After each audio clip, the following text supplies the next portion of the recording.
happened last week when they took a shot at my hero. And they tried to kill the next president of the United States. Enough was enough. And I said, let Trumpomania run wild, brother. Let Trumpomania rule again.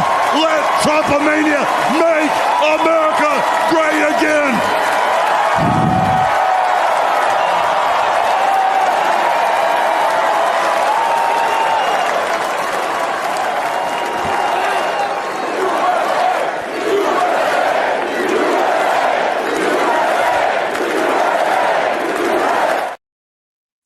All right, so we have our third, Ozzy Osbourne, Malcolm Jamal Warner, and now Hulk Hogan.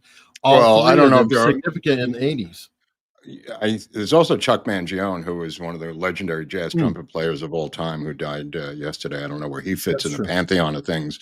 I look at Hulk Hogan not in that same world. He's kind of separate, but it's kind of ironic. There's two things I wanted to say about Hulk Hogan. Three things, actually. One is that he was the model for that Japanese wrestler that I talked to you about 2 weeks ago, who was on his back, the crab, fighting Muhammad Ali, Oki, whatever his name was. They used that event as the model for Rocky III, where he comes in and fights Balboa. That's where they got that from. In a bizarre connecting of the dots to our previous episode. I don't even know why I was talking about that. Now, Rocky III is Mr. T, right? Right, but at the beginning, there is a fight with Hulk Hogan. They're saying Lenoki in the chat? Is that the name? Lenoki, yeah. The wrestler, the Japanese wrestler that Ali fought. That's where the idea came from, to bring in a wrestler in this benefit match that you see in Rocky III. Okay. So that's bizarre. Number two, this is where, and it's not Hulk Hogan himself, but the World Wrestling Federation, World Wrestling, is where Trump created his persona that he used as this blustering guy that he still uses today as his persona. This extroverted bloviator came from his relationship to Vince McMahon and to Hulk Hogan and to the World Wrestling Federation. So that's number two. Number three, the Gawker suit, which I know you're well aware of, with Peter Thiel funding the suit against Gawker. When this happened, this is a personal note, the guy in charge of Gawker literally lived across the street from me, and I could see him in his own window. During this whole time, I don't know how I found out he lived across the street, but I could literally see him in his place, in his condo across the way. So I reminded myself of that because of the Gawker thing. And I went, I wonder whatever happened to the guy, because they were bankrupted, Eric, into oblivion by the suit. I think he won $140 million or something, Hulk Hogan, from the defamation suit. We were talking about defamation before the show. And this, I guess, the subject of the show, actually. But yeah, because of Macron and his wife. But this was successful and funded by Peter Thiel. Peter Thiel, who was, if I remember correctly, outed by Gawker the year before for no reason on the earth other than to get clicks, I presume. Yeah, no, he was pissed about being outed, and he absolutely went scorched earth. Yeah. And it must be nice, Adam Carolla has this saying, which is F me money. Peter Thiel's so rich that there's F you money, which is like, I'm rich and I can do what I want, F you. But then there's a next level, which is F me money, according to Carolla, which is I will happily piss away a couple $1 million just down the toilet if it takes you out. Even if it's just completely wasted money, doesn't matter. I have so much money. Well, he was totally emotional at the verdict. I remember he broke down sobbing, Hulk Hogan, when he was victorious in the lawsuit. It was just him having sex with a woman, and apparently she had a camera in the bedroom, having nothing to do with him. It wasn't any Bubba the Love Sponge's wife or something, and I don't know anything about your Bubba or your love sponges, Hunley, but the point of the matter is he had nothing to do with it, is what I was just trying to say. Yeah, well, I He was think a victim. they, He was a victim of them. You know, it was like an ambush. right, but it was a known thing. He wasn't just doing it like the husband knew about it. It's cuckolding. It was weird, Yeah. but And he I had don't a know. 10-inch penis in the court. It was so debilitating, if I remember the cross-examination, because they asked him if he had a 10-inch penis, and he said Hulk Hogan has a 10-inch penis, separating him from the character, which I always Okay. remembered as being interesting. He's saying, I'm not Hulk Hogan. I'm whatever his real name was, Terry something or Boulay or another. something. Yeah, Yeah, I mean, he's so well known as Hulk Hogan. I yeah, yeah, yeah. barely know it. It's kind of like Dice Clay. Well, you Andrew mentioned Dice Silverstein, Clay right? because I've said that before. This is the Trump persona is the equivalent of Andrew Dice Clay becoming Andrew Dice Clay from Andrew Silverstein, who's a quiet, lovely guy in private who I've met and dealt with, and then the other character is a caricature, so complete that it forced Nora Dunn to boycott her own show on SNL when Dice was the host, when the first time he hosted SNL, because she believed the character was real. And I tried to explain Trump to people by using that Dice Clay analogy, and I think it's appropriate. You know what? You could throw Ozzy in there. Well, I don't know about that, but No, yeah, in a no, weird because he's a way, in a weird character way. that's much larger than Yeah, life, yeah, a complete yeah, different person. You even commented about it on Tuesday. You were saying that yeah. you didn't see how that guy you met could be that Well, stage that presence. happens with physical performers a lot. I mean, Dice created a whole character, that he, again, you could see Dice in Ford Fairlane or the movies, the Woody Allen movies, and completely different guy. That you look at him as a film actor. He studied film. He was a totally professional actor. And anytime he was in a film, he was a totally normal person and not Dice Clay, to prove the point. Yeah, another guy who does that, I'd say, is Adam Sandler, who plays this kind of moron character a lot, but then he can play really deep Oh, yeah. drama. Punch Drunk And Love, the P.T. Anderson film. Sure. Yeah. yeah, Yeah. He could do anything, Sandler. very talented. So anyway, fascinating, sad. I thought it'd be good to open with that. He meant a lot to a lot of people. He was huge in the 80s. When I was growing up, I never really watched wrestling. I didn't get into it, but a lot of the people I knew did. It was, very, very popular. And I know he meant a ton of people. Mm-hmm. And now that goes to our next defamation, though, which is the new one. Candace, or Barnes likes to say Queen Candace, has been officially sued by the Macrons. Interesting take on the case, though.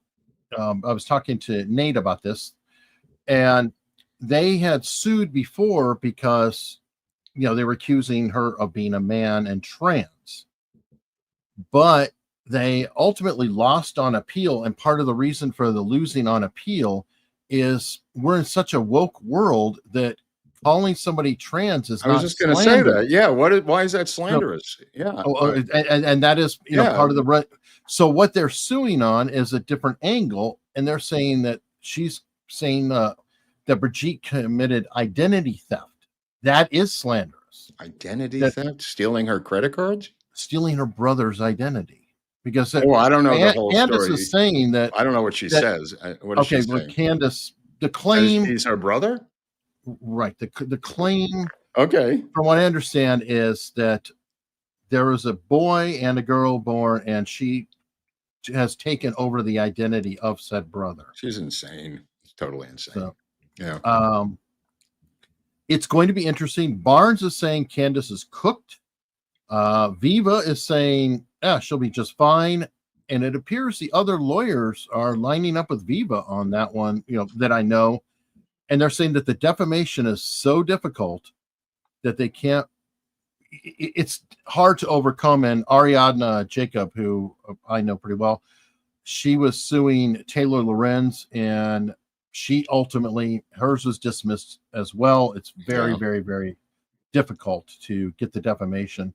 And I kind of wonder if Candace might be doing the Tucker Carlson, Rachel Maddow defense ultimately, if it comes to it, which is all, no, you can't believe anything out of their mouths. Yeah, that's probably what they're just commenters. So, if you look at a lot of what Candace says, it's pretty good defense. You could say it's lost in translation. They're French and they don't understand what I'm saying.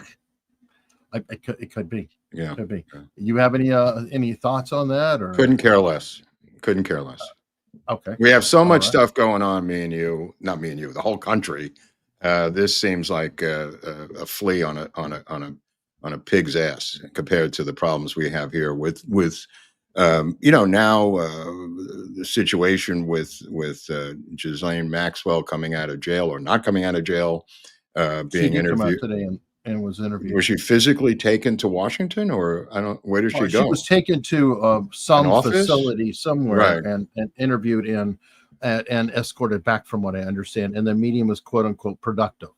Okay, well, we got that situation, and then of course ODNI's documents, which were released regarding the coup by Obama, which people are saying may be a distraction from the thing with Maxwell, with Epstein, that he could be using this to distract the media from his other situation. It seems like it could go either way, Eric, because the her coming out, Tulsi Gabbard, that is, with the documents and the bold statements by her saying that this is treasonous conspiracy, although she claims she's not a lawyer, which is true, for Clapper and Comey and Brennan with Obama, those four, and Susan Rice, which makes five, I believe, in her declaration.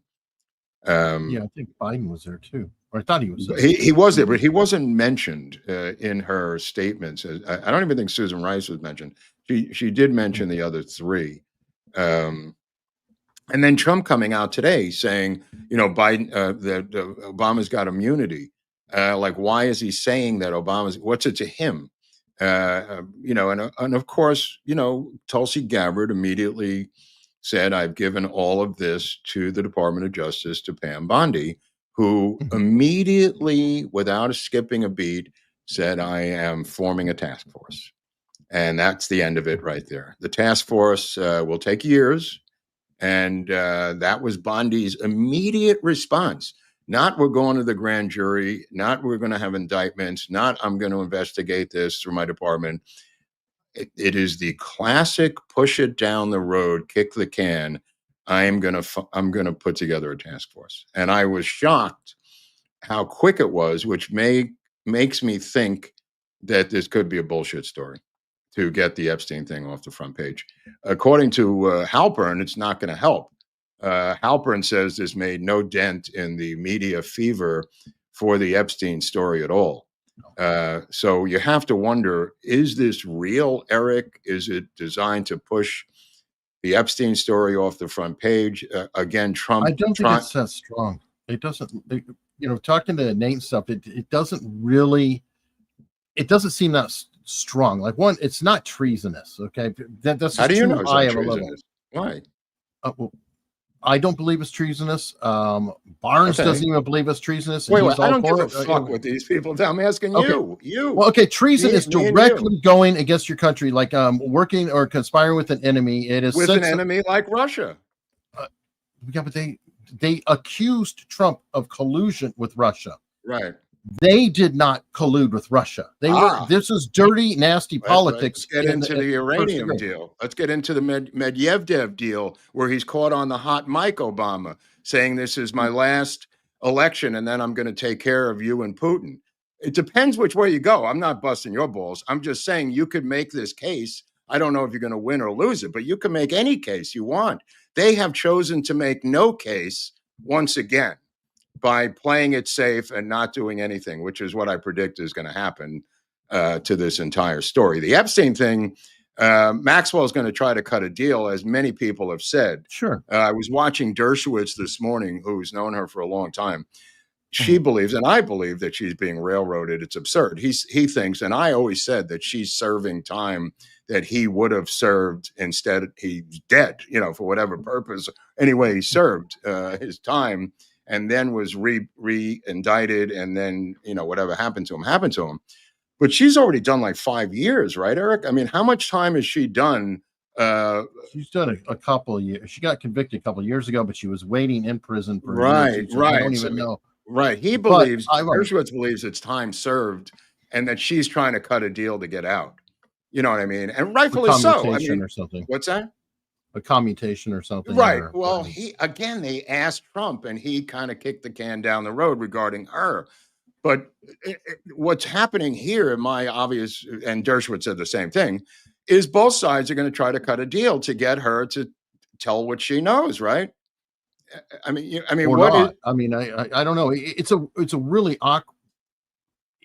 It's a horrible situation. I don't know why Trump kept addressing it. I know at all. I agree. It's his own mess in a lot of ways. So I don't know. I'm tired of the subject. I know it's out there, and they're going to keep digging. They're going to keep digging, and now they've got Epstein pleading the fifth when he was asked about Trump. There's video of that going around, which doesn't look good. I mean, if it was anybody else, I'd be going, "Oh, that looks bad." It doesn't look good that 4 members of the Oversight Committee, 3 of them being Democrats, going along with Massey and these other Republicans, including Burkett, have voted for a special prosecutor. I mean, this siding of creating a special prosecutor reminds me of the Republicans that turned on Nixon in Watergate and siding with the Democrats that eventually ended his career. That's what it echoes in my mind. Like, why these people like Massey and others down there have it out for Trump so fucking badly that they're willing to side with the Democrats on these issues of perpetuating the Epstein scandal and or continuing to call for a special prosecutor that would run hog wild for 4 years. Massey, that answers itself. Yeah. When you have Trump saying we're going to go primary you, and he paid to primary him before, he tried to put a candidate before. This is personal between the two of them. So I'm just going to say, Massey and Trump, they hate each other's guts. So. Right, but these other guys are jumping on there too. I mean, Marjorie Taylor Greene and also Burkett out of Tennessee is jumping on this bandwagon as well. I mean, what do they think how this is going to help the administration move forward their plans is beyond me. I mean, what is their ultimate goal? Well, it's like I tell Nate, and I don't know if you completely understand it. It's the same way that how do Democrats feel about pro-choice? How do Democrats feel about pro-choice? Let me think about this. It was enough to screw over the midterms in 2022 because they're I see. Roe v. Wade and all that. No, Democrats, it is a live wire hot button issue. If you take that issue and multiply it by 4, that's the way the right wing feels about kids. About kids, you say? About children, yeah. About anything children? Dealing with children, perception of children, however you want to put it. But if they see anything dealing with kids, that is beyond the pale. And I don't, completely blame them. I'm just telling you that this is why it doesn't go away. If they don't, I don't understand the connection to kids. Explain the connection to kids for me, because I've never understood why they keep yelling about pedo and other kids things. I'm a little confused. Because technically he had victims that were 14 years and up, maybe as young as 10 to 14. That they're almost everything I've read, charges, FBI reports, etc., said 14 and up. Yeah, I've only heard 14 and up, which is legal. Which is legal in some states. No, I don't think that is legal in any state here currently. You may want to look that up at 14 and above. You may want to look that up. Well, go ahead and look it up. I mean, I don't have to, because I know that states have 14 and above in the 90s and 2000s and even today. Certainly countries do, regardless of states. I mean, I think Minnesota or Michigan is 14 and above, or Wisconsin. I'm not looking at 2025 now. Keep in mind. Right. So you'd have to go a couple inches backwards, but I am almost positive it's 14 and above in many states.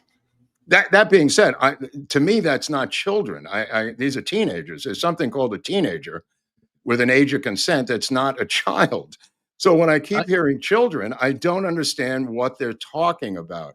Okay, well, let's just say really quickly, I What's a wouldn't want to teenager parse then? this. What's a teenager? A teenager is a child. Okay, if we're not in my world. Not Okay, in my well, I world, mean, folks. what kind of doctor does a teenager see? A pediatrician. Why? Oh, I don't know about Well, that. because I of don't know about pediatric care. No, I mean, if you're going to get into it, that's I a don't think stretch. you really want to parse this one. Well, I don't think children go to gynecologists. You want to parse that one? They can. I mean, it's Really? Okay. yes. Okay. Would you consider? Hold on. Would you consider a 10-year-old a child? Of course. Well, there are pregnant 10-year-olds. They were no, victimized and they got this has pregnant. nothing to do with So, Epstein. your gynecologist argument, it doesn't fly when technically that can happen. So, okay, I don't want to go down this path. This is kind of an ugly path. I'm talking about the right wing that keeps saying the pedo word. They consider a 14-year-old. But they're legally, there's a legal age of consent in 32 countries and multiple states of the union. Whether they consider it or not doesn't make it right or legal. Well, guess what? It is considered that according to the law. Okay. And if he's breaking the law, okay, Mark, flip it. What do we talk about with these teachers and what they're doing to students who, by the way, are older than 14? Right. We're offended by that, but we can't be offended about Epstein. I mean, I'm just trying to be consistent on this. First of all, the guy's dead. Second of all, he served this is true. He's dead. He's dead. We got to remember that he's dead. Second of all, these are Democrats trying to create a scandal against Trump. Number two. Number three, Maxwell is in prison for his crimes. I guess she's in a way a pimp of some sort, as his girlfriend pimp. She procured it too, Eric, right? Right. And I've already talked about that too, that her, now, if you want to get into the legal thing, I think she has quite a legitimate case that there was a deal made with Epstein. I don't like the deal, but there was a deal made just the same as there was with Cosby. There was one with Smollett, but anyway, there's a deal made with Epstein. He did fulfill his end of that deal, and it literally gave immunity to 4 named co-conspirators and any potential unnamed co-conspirators, which would be heard. Now, here's the weird part. The reason why this is going to the Supreme Court right now, and they're trying to get, they're bringing it up there, is because 2 of the district courts say, if the deal was made in Florida, the deal, it counts everywhere in this country. It's federal. But in New York, that district court, where Epstein and Kalengo, they said, oh, no, that was a Florida deal. Right. It doesn't have anything to do with our district, which to me thought was insane at the time. It's bullshit. Right. And it feels specious, but that's where it is. And that's how she got locked up to begin with. Everything went by. I'm saying I think she does have a legitimate case, no matter how scummy she is, not whatever. A deal was a deal, and I think that if any federal court makes a deal, who's their boss? I mean, they're technically speaking, they all report to the Supreme Court, right? Which is national.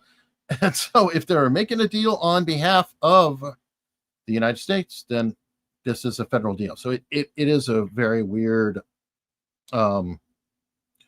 situation. But yes, the Tulsi Gabbard stuff, the timing, it could have been absolutely coincidental. It just doesn't look good. And optics, I do think, are everything a lot of times. Sometimes the truth doesn't matter. Does it look like it? Can it be perceived as such? Well, I don't know what his goal is, but now he's trying to point the finger at Bill Clinton, saying that he went to the island 26 times or something. I don't know if that's going to cut it. Everybody knows that, and it's just dumb. And then he said that Larry Summers, I think it was the Larry Harvard Summers. president. Okay, why, Donald? Why? You have to go back to Pam Bondi and the binders, Eric, like we talked about. What was the goal? He could have just pulled Bondi. Just refer them to what? Why is he talking? I have no idea. I have no idea. But why did she take out those binders at the beginning? What did she think she was going to get away with? I honestly please explain this to me, because that's the original sin politically and media wise. I don't know what her goal was with those binders using internet influencers or MAGA influencers, right, Eric? Or yeah, yes, it was, and that's part of the reason this fury is up here. right. Why? I hate to say, stupid or liar, but I think it does fall under stupid. I think it was she saw this as just an easy, spiking the football in the end zone, do the binders photo op opportunity, and go on to Fox because she loves Fox so much. I really think it was that. She everybody knew, blah, blah, blah, blah. Everybody knows. It's one of those that it gets oft repeated so much that they just think she knows something. Like the whole thing, it's on my desk. Well, she probably had a little report on her desk, which is all the public information anyway. It was just, I think it was actually stupid. Now, I know sometimes you've talked about how CIA uses stupidity to cover it. Yeah. I think that was genuine stupidity. I don't think it was planned. I think it was like, ooh, let me get them all here, and then it's just going to give me extra the fact that he's got a stupid nitwit for a attorney general that he can manipulate. Let me be as blunt as that.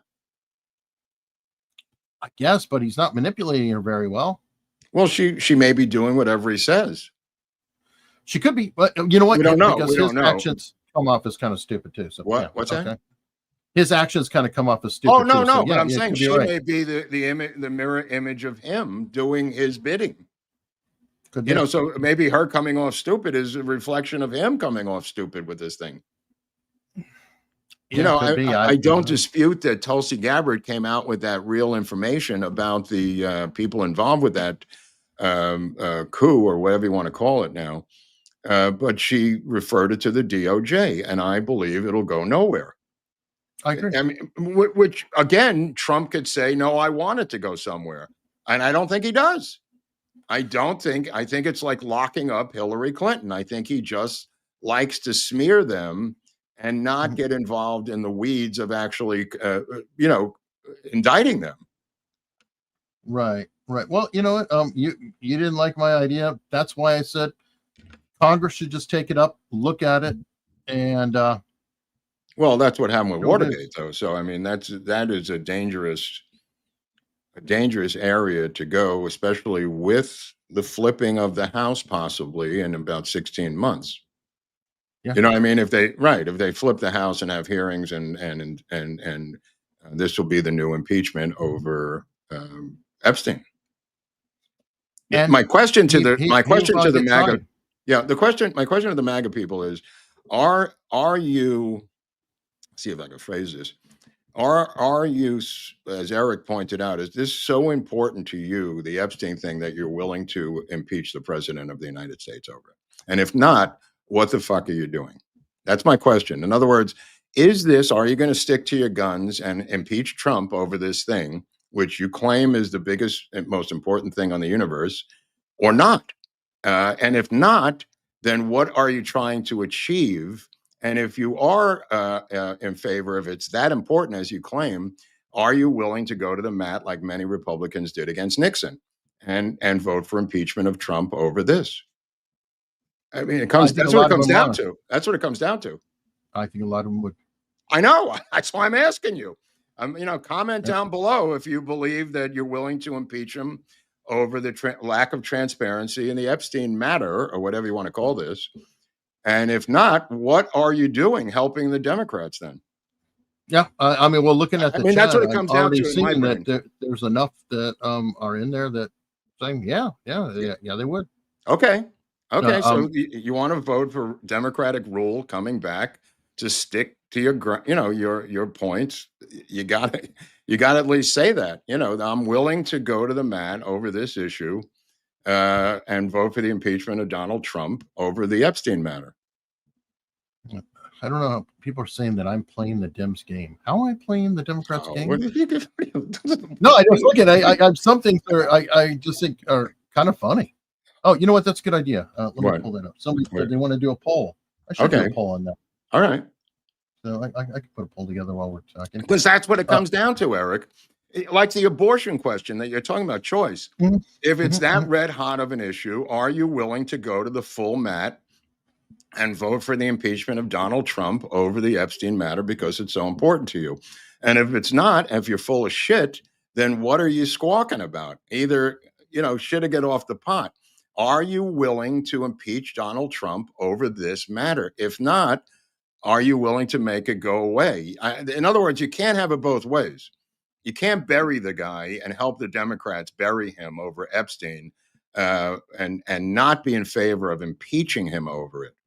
If you are in favor of impeaching it, which I believe Thomas Massey may be, and there may be others who believe that, who would vote for impeachment over this, are you with them? I mean, you got to, put it up.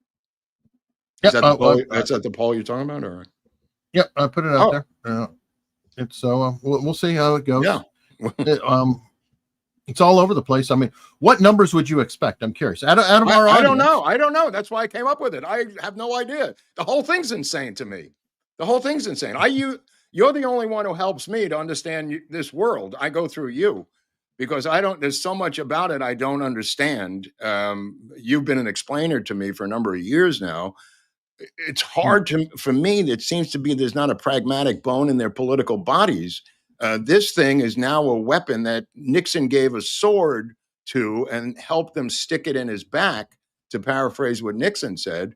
The Democrats are running with this 24/7. So if you're willing to help them, how much are you willing to help the Democrats to undermine Trump for the dead Epstein files? It's as simple as that. It's a pragmatic question. I mean, I'd like to see the files. I'm not willing to impeach him over it. I'm not willing to work with the Democrats to help undermine his policies over it. And that's the pragmatic bones in my body. The question is, do you have pragmatic bones that are willing to say, fuck this? I'm more for Trump than this stupid Epstein thing. That's really what I'm getting at. How much are you willing to give the enemy ammunition to take down your guy over this particular thing? That I really like to know the percentages. I don't know. You probably are closer to it than I am.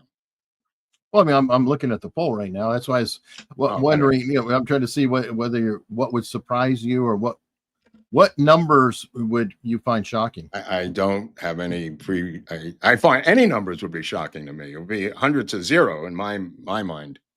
Okay, well, right now it's a 75 to 76% saying no, which is bad. Yeah, that's very bad. Yeah, 20% of them will not vote in the midterms. They'll lose the House. Then they'll open up the hearings for the impeachment. This is not rocket science, people. I'm not Nostradamus. You could look at Nixon and Watergate. You could look at any way you want to look at this. But are you willing? Is this the hill you're willing to die on? Something from 1994 and a dead guy who was convicted and ended up whatever happened to him in jail. If you're that weak of a supporter, I believe once again that the MAGA coalition is so fragmented, so weak from the beginning, that it was hammered together by a real disparate group of people. We saw that initially with the Iran bombing of the nuclear facilities, how quickly they turned on him. And I was shocked at that. We've seen it quickly in other areas against Trump, how quickly they've jumped on him. So I'm not completely surprised by the numbers. I don't know the actual numbers, but 75-25 will lead to his political demise. We don't have that much wiggle room, is what I'm saying. Oh, no, yeah. I mean, it's I just want to point it out to the people who are doing this, that you are going to nail the coffin shut because of your particular predilection for this issue or any other issue. There are people who are supposedly MAGA who have jumped down his throat. And I'm not the only one pointing this out. I mean, Halpern has pointed this out too, how quickly they have jumped down his throat on all these different things with lightning speed, and how much he's achieved in 6 months is apparently meaningless to them. I mean, that's why he has to achieve it now, because we kind of knew where it was going, that he was. And by the way, his approval numbers, what I saw earlier, if that's true, he's severely underwater now. And unfortunately, the Epstein screw up, I feel, is carrying everything with it. It could very well be. That's why I'm wondering, was it Pam Bondi? Is she Bill Barr? Is she the same as Bill Barr? Is she fucking Jeff Sessions, who appointed a prosecutor and ran out the back door? I mean, I know this sounds insane to people. We only had it 3 times already, that she may be a front for other interests. I mean, it could be. I mean, she did work with Pfizer, and it has come out that I think she changed some sort of policies or whatever, but Pfizer's able to wiggle away from some Justice Department things. She's got to go. She's got to go. That's where I was going with this thing. She has got to go, and people are now catching up to that. It took a while. Everybody was saying, "Give her time, have patience, give her time." There is no time. This is it. I mean, if she's willing to put together a task force to investigate a coup laid on her door by the head of ODNI and Ratcliffe, the head of the CIA, and we got a problem. We got a problem. They didn't do it privately. They did it publicly. They literally boxed her into a corner, which is what I wanted to talk to you about today, because she is boxed in by Ratcliffe and by Tulsi Gabbard in public. In public. That's why they did it publicly, to box her in. And her first response was, "I'm going to form a task force." That was her response to being boxed in. In other words, kicking the can down the road. She's dead. She is dead to me and probably dead to the American public as an attorney general at this point. Going after the low-hanging fruit of illegal aliens and other things that she's suing New York over sanctuary city status. The attorney general's job, in a lot of ways, is about indicting people, having grand juries, going after situations like this, not just suing cities in some big, cosmic lawsuit over sanctuary cities. I mean, the Trump administration could do that, any day of the week. But she has avoided any kind of grand juries, any kind of indictments, any kind of investigations since, she started on this job, Eric. Yeah. Yeah. I mean, she's got to go. She's been thoroughly, in other words, in my humble opinion, she's been thoroughly humiliated by Tulsi Gabbard now. So either one of them's got to go. Either Gabbard's going to resign at a protest, or Ratcliffe's going to have to resign, because this is something that's now started with us talking about Bongino possibly resigning. People have forgotten this already, that he was fed up. All of the central roads lead to Pam Bondi, of people who are frustrated with her inactivity. And that includes Bongino, now Tulsi Gabbard, now Ratcliffe, now Kash Patel. At some point, this woman has got to be, and I believe this is true, sewn to the hip of Donald Trump. And Trump is going to have surgery to remove her. I think he wants this dingbat blonde broad to do his bidding. I know that sounds crazy, but crazier things have happened with the Attorney General. We had a Kennedy who appointed his own brother, for Christ's sakes, to watch his back. So nothing surprises me about the Attorney General's job. And in fact, Trump has been burned by 2 previous bad choices, Bill Barr and Jeff Sessions. So wanting a dingbat that you can control there, I can understand his desire, but she's lost the confidence of the American people. There's one person that can make it all happen. That's on him.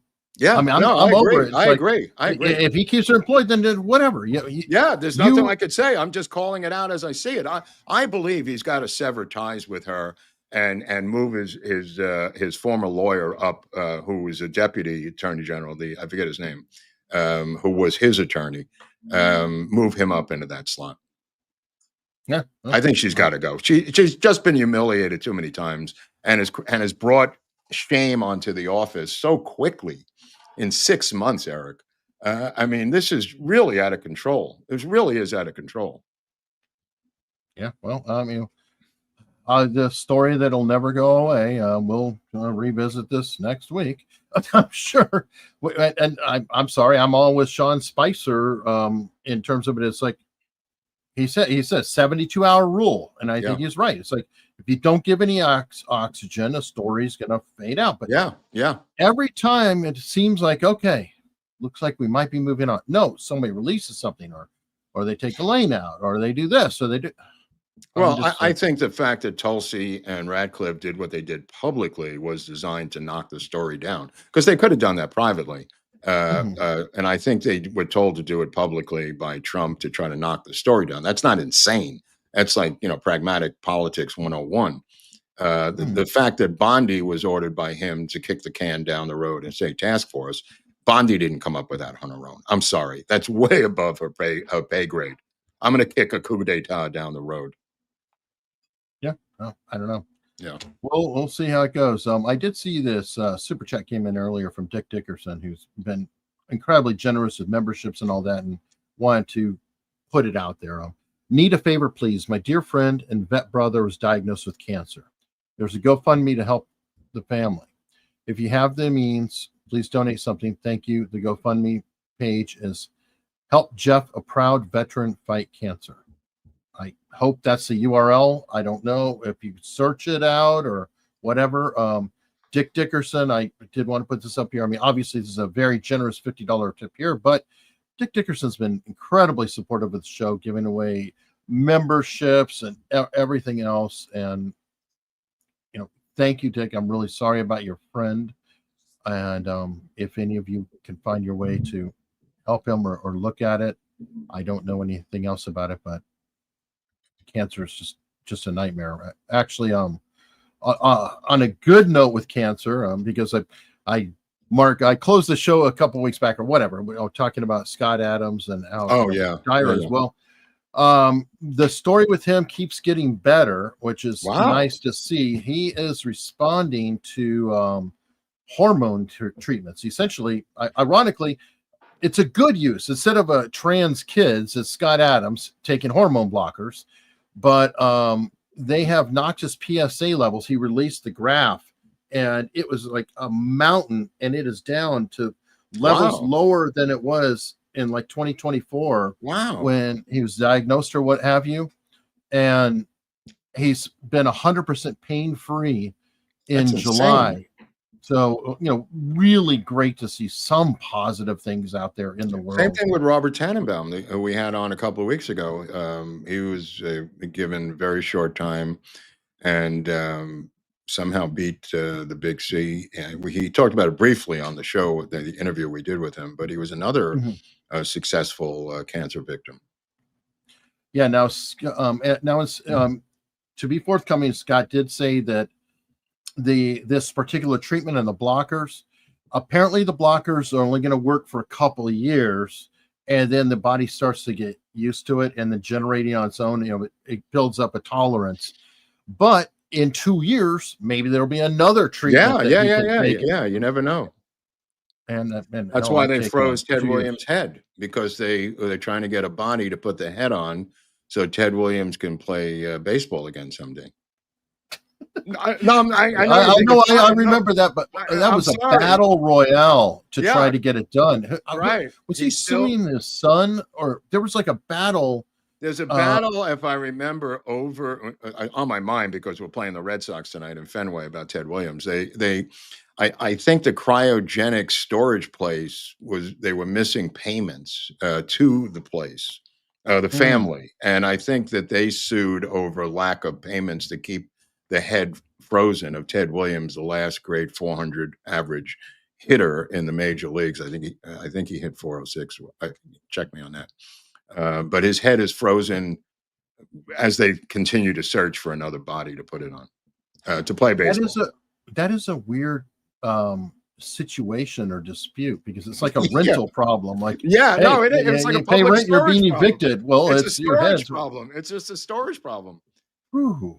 And in a cryogenic lab, I don't know if it's $5,000 a month or $25,000 a month, but you miss a couple of payments, and they're going to start defrosting your relatives. Yeah, and I don't know how you would argue it either way. It just is like one of those. I don't know. Again, I hate the Red Sox, and hopefully we'll beat them tonight. As I said to Eric before the show, I agree. The vendors' brain freeze is terrible. Yeah, Chris.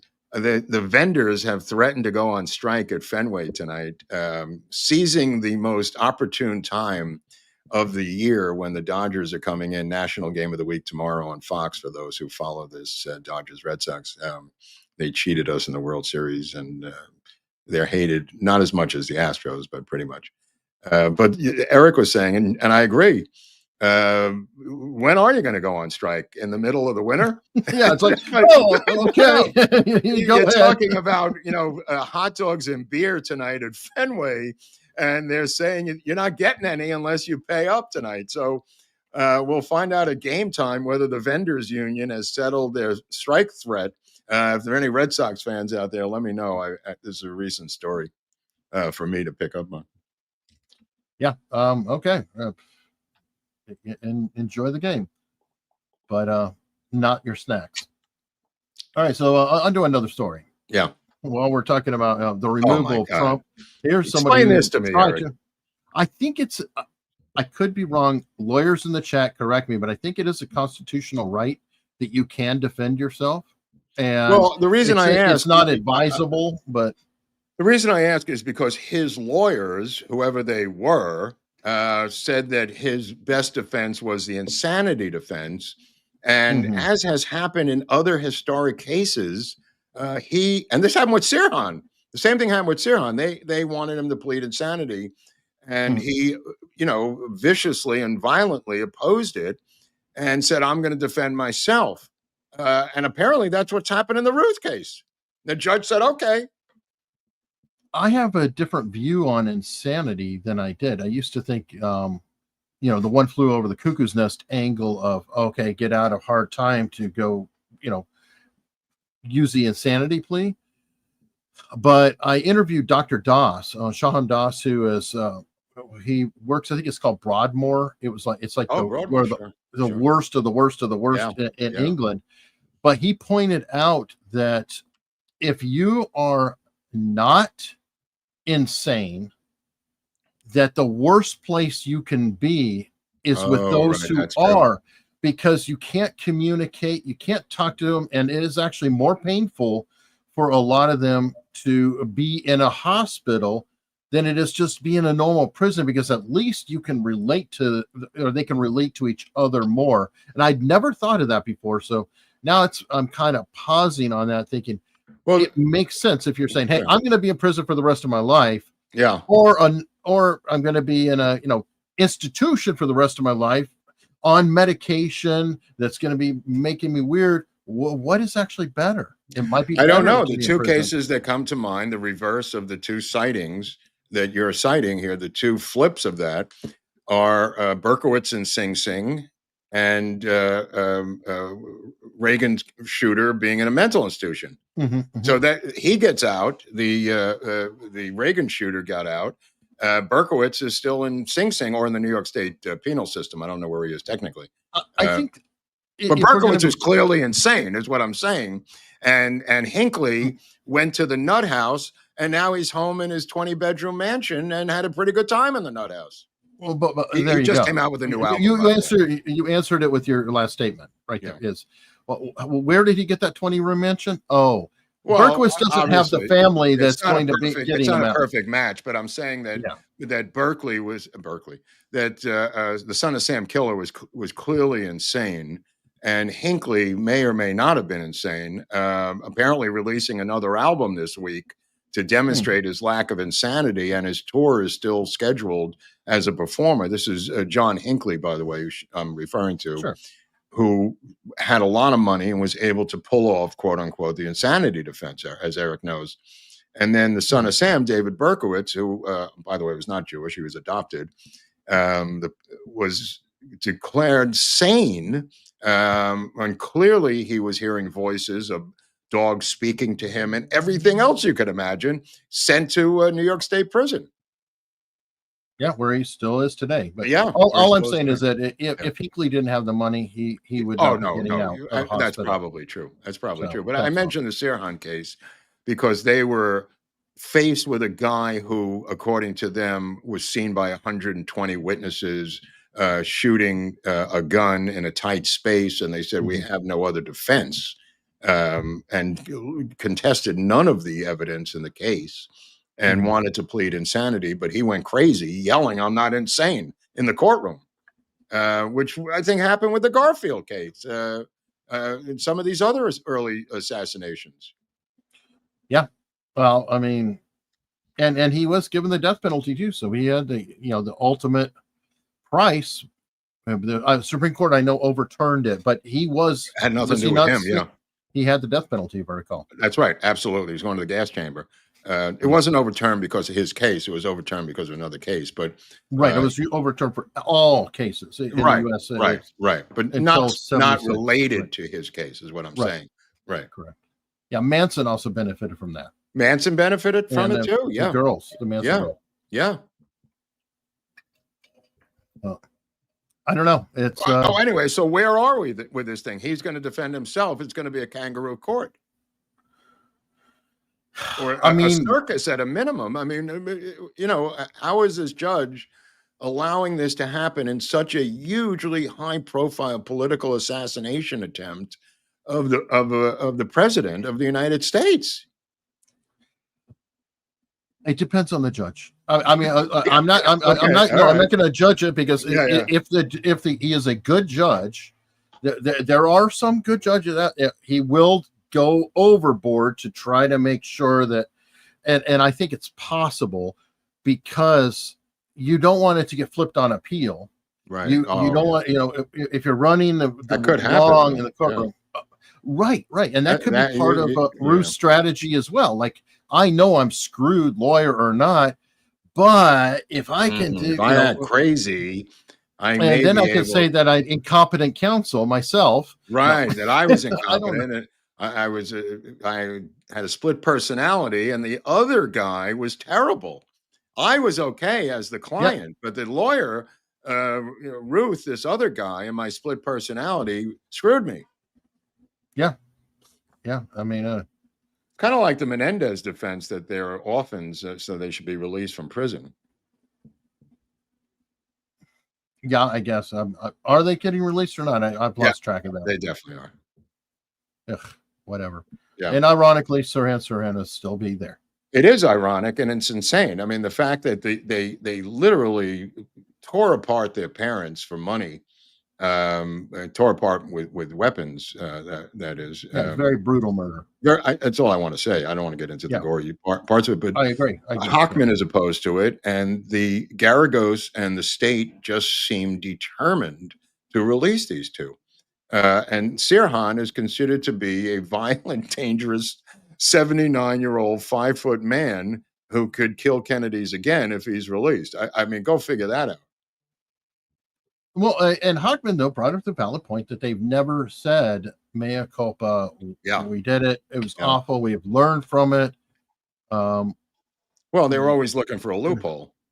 Right. They were always, they're playing victims at the same time they were the murderers. It's like, because they're orphans. Yeah, there you go. It kind of is. I know. I was half kidding. No, my God. Well, you know what? While we're talking about insanity, let's talk about the plans for grocery stores in New York and what happened with the one in Missouri. Kansas City, Eric? It's in Missouri. I don't know if it was Kansas City or I think it's Kansas City, but which is in Missouri. Yes. Yeah, I think it's Kansas. No, St. Paul, Kansas. St. Paul, Kansas. St. Paul, Kansas. It's interesting. There's a Brooklyn, Minnesota. I mean, there's a lot of these towns that have names that make no sense. Well, that's true. Well, the Kansas City drives me nuts because there is Kansas City, Kansas, and Kansas City, Missouri. That's right on the border, though. That's the town. It covers. It's on both sides. But well, this looks like a popular place to go shopping. What's wrong with this place? Yeah, apparently. What seems to be the problem here, Eric? From what I understand, it resembles the grocery stores that were commonly seen in the Soviet Union in the 1980s and below. Which is, I never told you about this, did I? When I was in Cuba, one of the people who was there giving us security, ironically, was a U.S. Marine, but he was born in the Soviet Union. He had come over, got out, escaped, whatever, with his family, and then joined the Marines. A lot of people join the military in order to fast track their way to citizenship, or it does help them get citizenship. But we were talking about the Soviet Union because of where we were, and he described that the people who are the richest in the Soviet Union are grocers. Wow. And people like that because of the black market. that they Right. could sell everything out the Out the back door. Yeah. Yeah. Versus the poor people were like doctors and stuff Wow. like that who Wow. and it matched because I was taking care of Cubans, and there was one guy who, he's a doctor, but he made a living by driving a cab Yeah. because that's where he could actually get After some the collapse money. of the Soviet Union, there were plenty of doctors running around New York driving cabs, and they would tell you Oh, there's about it. that. I'm just saying that they literally their degrees were not, or licensure, of course, was not recognized by the state of New York, and they would literally. It was the craziest thing. You would run into a cab driver all the time who said he was a brain surgeon in Moscow, and they legitimately were. I mean, what are you supposed to do? And by the way, it's like, yeah, but please bring those in. We can use doctors. When you have a skill like that, it's well, they were driving a hack in New York, so they didn't take advantage of it. I would just sit there, bring them in and test them. Even if you say, okay, you can't be a full-blown doctor, how about nurse practitioner? Whatever. Can we? This was in the 80s, so I'm just trying to comparable? remember, the stories that these guys told us. Yeah, no, I absolutely believe it. We've got a rumble rant from Karen Toff, which is saying, Mark, you don't understand. The next step in federal prosecutions is to create a task force. It's the best news possible. It's not kicking the can down the road. Okay. Good luck with that. I don't understand anything. I'm reminded of all the JFK task forces that I've experienced since 1969. A lot of task forces. Yeah. Well, I mean, there are task forces that do accomplish things. And well, the Luna task force is the one we're dealing with every single day now about the JFK situation. And I don't think my life is going to last long enough for her to complete her JFK task force. I don't know what happened to the MLK task force or the UFO task force, but I just love the word task force because that to me means kick the can down the road, just the terminology itself. It can, yeah. It depends on what it is. It's okay. Like if there's a serial killer, task force is pretty active. Right. In hunting a man. Yeah. So there are a manhunt. Okay, I'll give you that one. Yeah. So. But when it comes to political stuff, it sounds like a strongly worded letter, Eric, quote unquote. Sure. Absolutely. Okay, I saw this earlier. So people were kicking it around about The View is going on hiatus. Apparently they take a month off every summer. They're going and taking a month off. Hopefully they don't come back, but I'm sure they probably will. Yeah, they'll probably come back. They'll probably come back for another one. Yeah, they'll probably be back. It's the highest rated show in daytime. This is the opposite of Colbert. I mean, this show actually makes money. Yeah. It is funny. You got to give it to them. A lot of people hate watch it, but hate watches is watches. Yeah. It's like there are people who are cheering it on, and then there are people hate watching, and they do manage to get viral clips all the time. Yeah. Somebody pointed out the other day that Kimmel and also what's his name on NBC were able to put Jimmy Fallon were able to put out viral clips every single day of sketches and skits that they did, and Colbert never had any on TikTok or Rumble or anything, YouTube. And these guys knew what they were doing. And Colbert just had these guests sitting there, political guests like Elizabeth Warren, on a panel, and the most boring thing you could ever do, especially late at night. I mean, when people are trying to go to sleep or whatever, he literally put them to sleep. Anyway, somebody pointed that out, that he never had any social media presence, Colbert. That's a major point. Even who was it? James Corden? The other guy did carpool karaoke. Yeah. He did that. Jimmy Fallon is probably the best one at that because he does all kinds of music improv and things. Yes. And he may be, most people I talk to here in town. He'll survive it, barely. Most people I talk to here in town believe that of everyone from Seth Meyers on down, that he will be the last soldier on the island. I think so. I think he has the best chance of it. Partly because he does do the sketches and things like that. And I feel like he's the least political. I could be wrong, but No, you are. You're correct. You are correct. A lot of his stuff's just silliness. Yeah. And that's fine. Yeah. But the future model is the Conan model, you know, a podcast with one guest, and he's very happy doing it, Conan O'Brien. You know, that's the model. The experts are saying in town that the reason the show is gone is not because of Colbert. It's that the model is dead. The model itself is dead, and the future of that model, if it's the same model, is really just a podcast with the host and you know, a guest, which is what Conan does. Right. Well, which Joe Rogan does. It's like you don't even need the networks anymore. Right, but I'm saying so the future's been driven on them. Conan was actually a late night host who, you know, I know. Right. Well, he was a Tonight Show host, for God's sake. That's right. At one point. Yeah. And Conan's very good. He's a talented writer. But I'm saying that's the reason they got rid of Colbert, but got rid of the show. They don't want that model as a show, and the other networks will eventually do the same thing, I believe, once the contracts of these people run out. It's like a dinosaur that's 30 years too old. Yeah, well, and their own actions have driven the stake in it, though. Yeah, no, it's definitely exaggerated it, you know, and Conan Colbert has exaggerated it, but nevertheless, it's going to run its course. That's why I made those predictions, not because of the political nature of Colbert or Kimmel. It's because most experts on TV entertainment here in town have said that this model is about 30 years past its expiration date monetarily, and that the model, like you said, is Joe Rogan. Mm. They could all be a miniature Joe Rogan. Yeah. Yeah, which is what they're going to do. Well, and ultimately the bean counters are going to get involved and going to say, oh, how much does Joe Rogan have to put out for what he does? Oh, he has Jamie and a Booker maybe and a couple other people. He's got so much money in there. These bean counters are not going to be counting the beans of Jimmy Kimmel's private podcast. Let me put it that way, because he's not going to need them anymore. Yeah. And it's going to be interesting, though, to see how it goes, because Joe's starting to slip a little bit in his influence. I think that there's going to be even more changes, and I just don't know what they all are. You know, but talk about influence. Did you see the $5 billion yacht that's owned by the head of Hamas? He was cruising around the Mediterranean in his yacht yesterday, the Hamas head. This guy's living so large.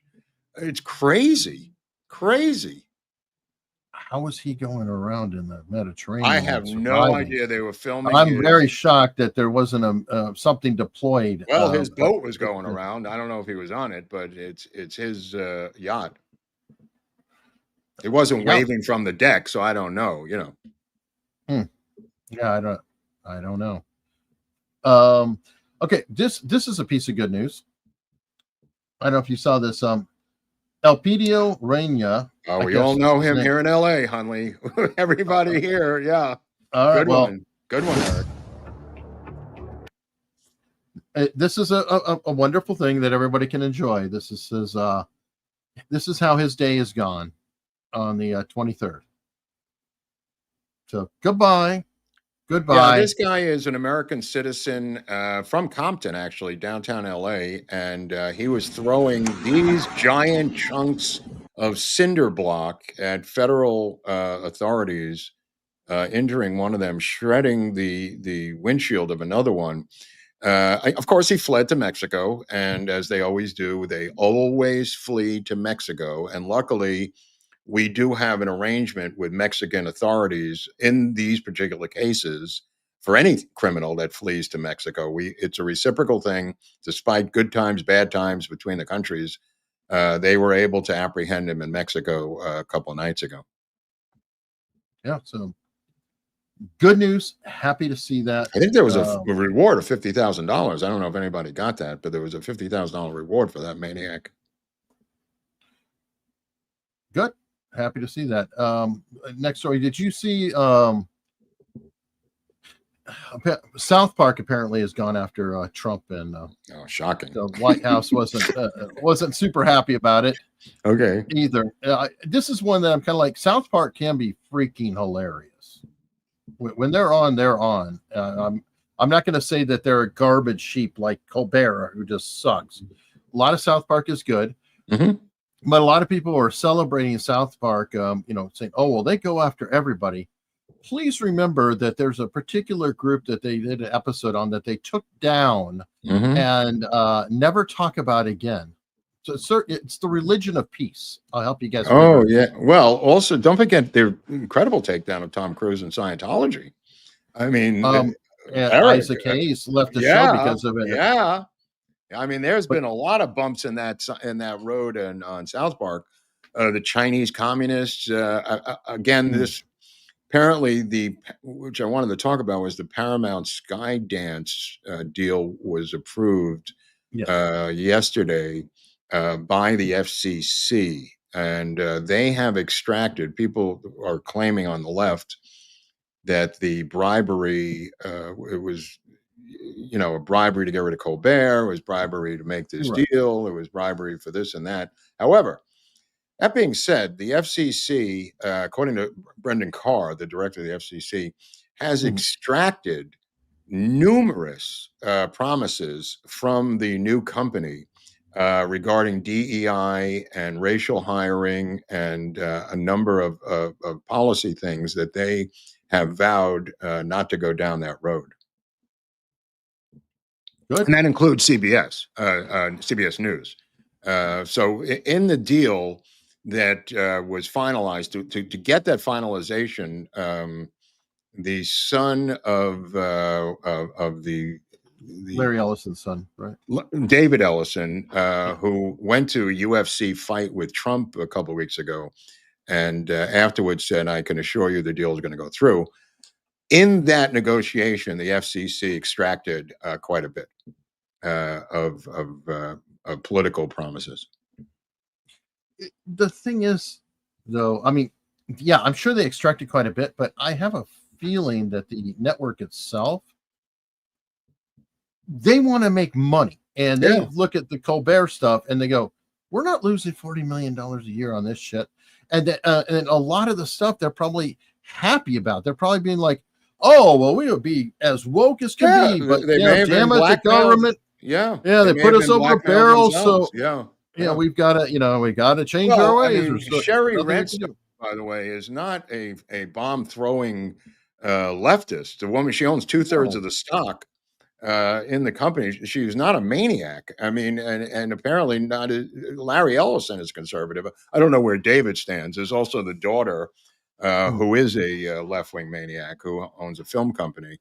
I think it's A24, who makes all these trans movies and everything else. But I don't know about David. So maybe it's like the Murdochs. It is. Sometimes kids are good. One, not.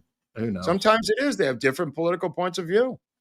But this guy wanted the deal done, and he caved into the demands, from what I read this morning, by the FCC regarding this new company to get the approval. Now, if he fucks them, Carr said he's going to go after them. Oh, I'm sure. I don't think he's going to screw him over. No, I don't think so either. I think it's a wonderful opportunity to have a reset. Mm-hmm. You're like, okay, well, I mean, what's the downside? You make a ton of money. Mm-hmm. You just can't be a political apparatchik any longer. So I think CBS is off the field of play. I mean, he's had a lot of success with ABC, obviously, with the Stephanopoulos suit. The last man standing is NBC, Eric. Yeah, what NBC's? NBC Universal. Well, MSNBC. Well, they've already split off their problem child. They're trying to sell off them, and I feel like NBC. I'm not going to say they like Trump. I just don't know of anything. Like I feel like they're kind of sort of like Jimmy Fallon, a little bit less. Well, Bezos said yesterday that he's looking at buying CNBC from them. So the business network, which is very interesting.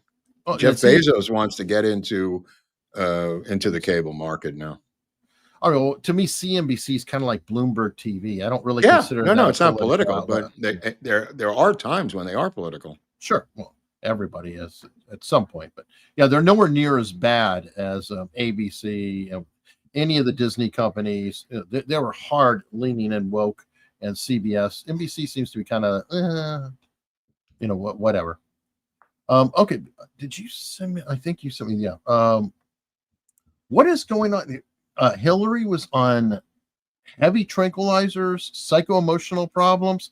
Is Yeah. this why she did the little pass out thing? Was that tranquilizers? Giuliani's head of security was the one who filmed her blacking out at the 9/11. That scene where she went into her van Yeah. was filmed. I didn't know this, by Giuliani's head of security, who literally showed it to Trump moments later. This is on the top. You see that footage there. This is Yep, where right here. she collapses, and instead of taking her to the nearby hospital, as the Secret Service was supposed to do, they took her to her daughter's house, where a private doctor came in to avoid any publicity and to avoid any medical tests or anything else for what she was on, which apparently, according to Tulsi Gabbard, was heavy tranquilizers.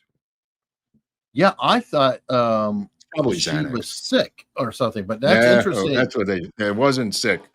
It wasn't sick. Apparently, according to Gabbard, this has happened a couple times before, and the Russians knew this.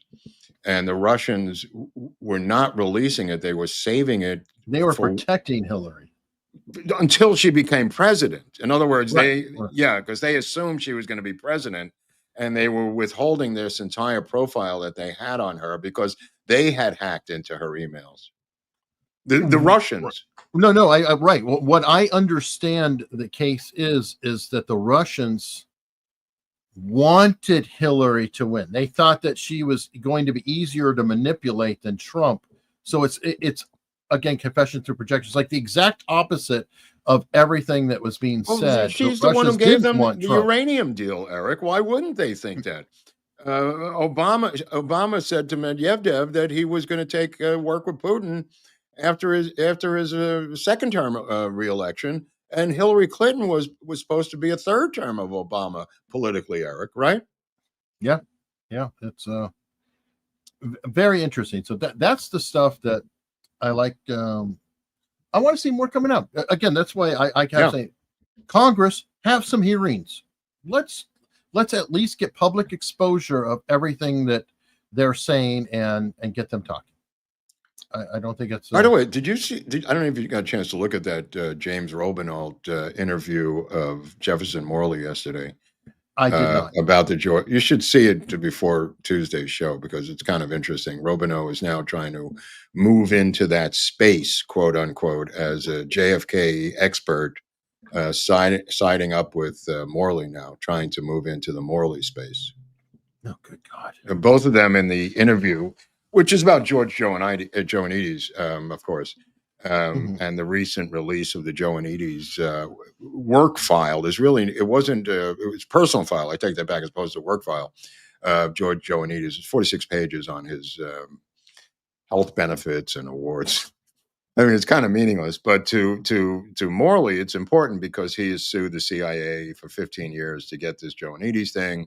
And there is some connection that he draws between Joannides, the DRE, which is the student directorate of the Cuban students in Florida, and how they were doing battle with Oswald. There's no direct connection other than the student directorate undermining Oswald on the street and then in the debate. And they were funded partially by the CIA.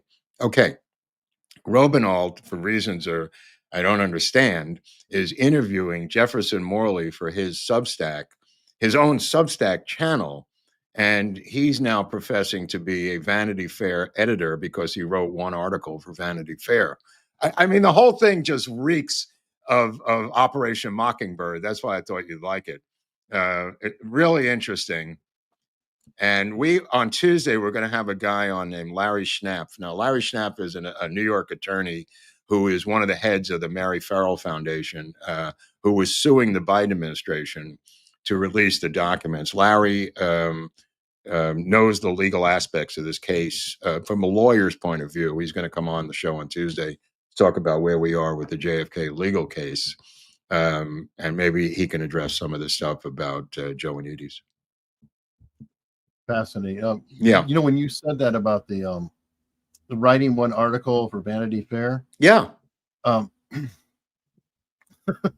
It made me think. I've just caught a video. You know the guy Lex Friedman?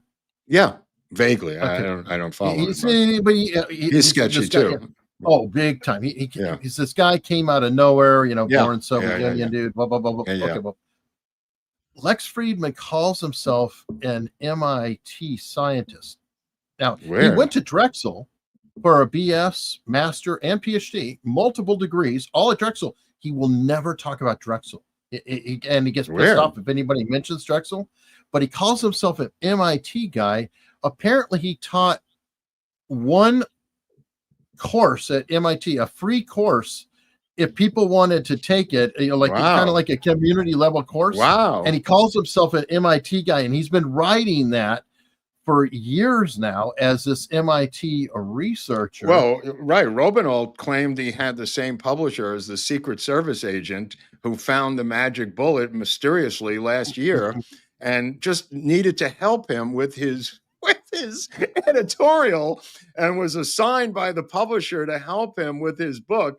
Of course, the Secret Service agent being like 90 years old and Biden-esque. Next thing you know, he's on tour with the guy, Eric, and he's at Lancer and Copa and everything else as his handler. Well, he was also next to him, like NBC, or, you know, whenever they were interviewing, it's like he was the controller or handler. He was his handler, but now he's working Morley, and all he was doing, which you'll see in the interview, he's got Morley's article, and he's reading the article back to Morley, asking him to comment on the article. And I'm going like, this is totally bizarre. And Morley, of course, you know, being a good guy, whatever, just went along with it because he wants to get some. At the end, he wants you to join the Substack. There's a whole pitch at the end of the thing to join or whatever, or buy his books, which is fair. I have no problem with that. We have locals. No, absolutely.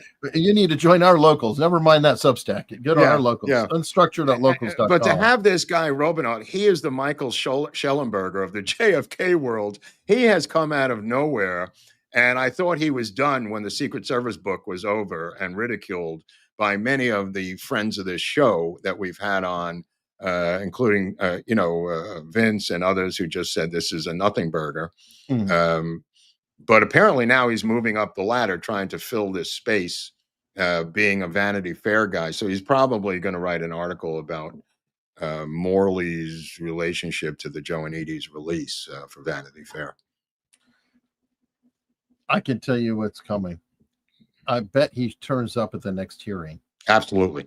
In fact, he mentioned the hearings. He mentioned that he's got a relationship with Luna. But Larry Schnapp, to get back to Tuesday, actually does. That's why we wanted to talk to Larry, a New York lawyer who has been working to get these documents released for many years, sued the Biden administration on behalf of Mary Farrell, which I highly recommend. It's where all the docs are stored. And there's so much stuff. I'm a member there, and you may want to become a member or look around for free. It's kind of like, locals in that regard, Eric. You can go into Mary Farrell and look at a lot of stuff, but if you want to print out PDFs, then you have to become a member, which is cool. But yeah, it's really the go-to organization since the beginning. She was one of the OG investigators in the JFK community. She's since passed on. But now, anyway, there's a bunch of people who are JFK legits who are running the Mary Farrell Foundation. And Larry will come on and talk about that on Tuesday's show. Just thought I'd bring that up because I was talking about Robinault and Morley. And by the way, Robinault, he's so deep state that his family descends from the Warren Harding administration. Yeah, I remember looking that up. Yeah. And he's a political presidential biographer.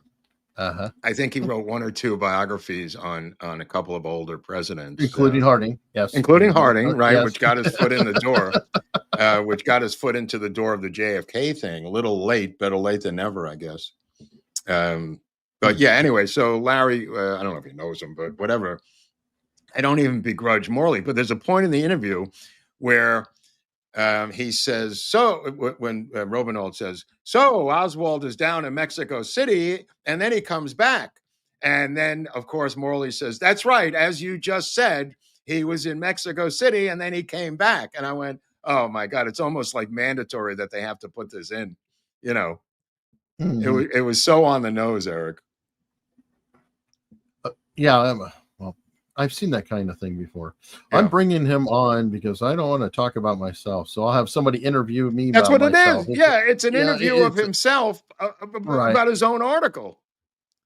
Because this audience demanded so much that we really want to know Jefferson more. In fact, Robinault says about the DRE, which is really called El Studio Revolutionary Directorate or something in Spanish.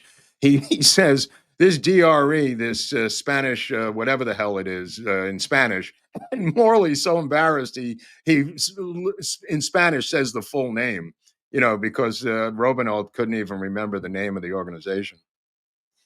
Wow, amazing. Yeah.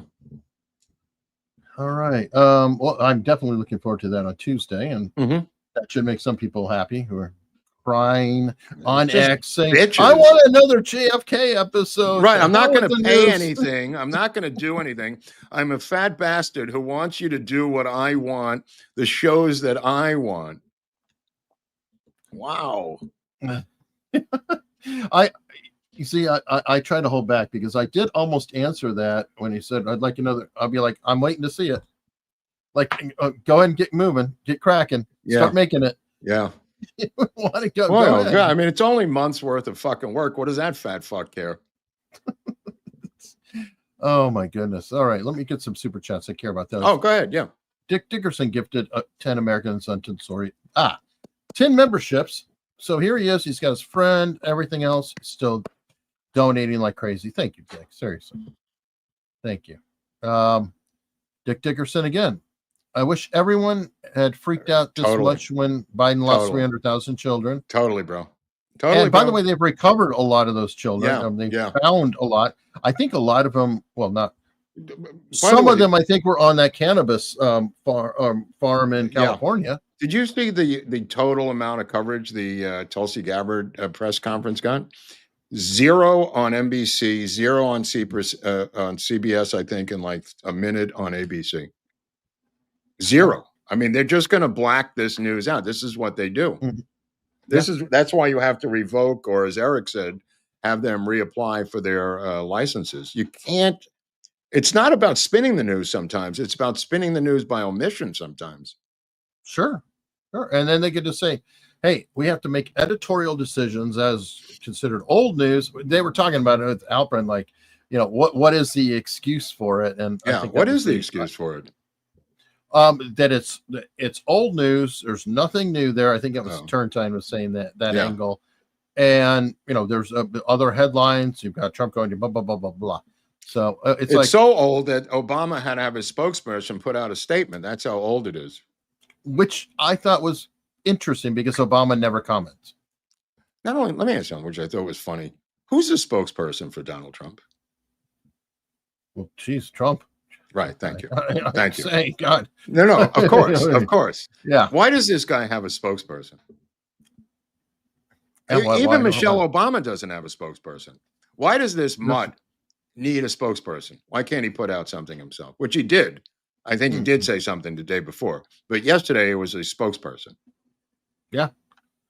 I mean, Trump is such his own spokesperson. He has to drive like Levitt crazy, and some other ones when they're like, "Okay, we're putting out this message," and then he drops the truth, and they're like, "Oh, boss, we just talked about this." Right, but I'm saying you're killing me here. You're telling me Obama couldn't put out a similar Truth Social, whatever his version of that is, in his own words? I think that goes with the whole elite affair. Yeah, that's the answer. Aspect. You just answered it yourself. You're right. So it's an elitist move. It's an elitist move, bro. W would do the same thing. Yeah. Yep. So let's see. Bestie Rose. I agree with Mark. Pam is Jeff Sessions and Bill Barr.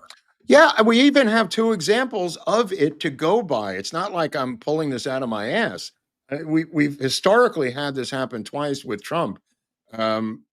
It just can't continue. It just can't continue. She's got to go simply because she's damaged her reputation so badly that nobody could take her seriously anymore.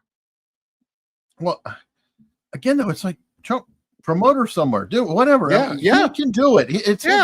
I'm just no. I mean, absolutely. I mean, she needs a show on Fox in the worst way.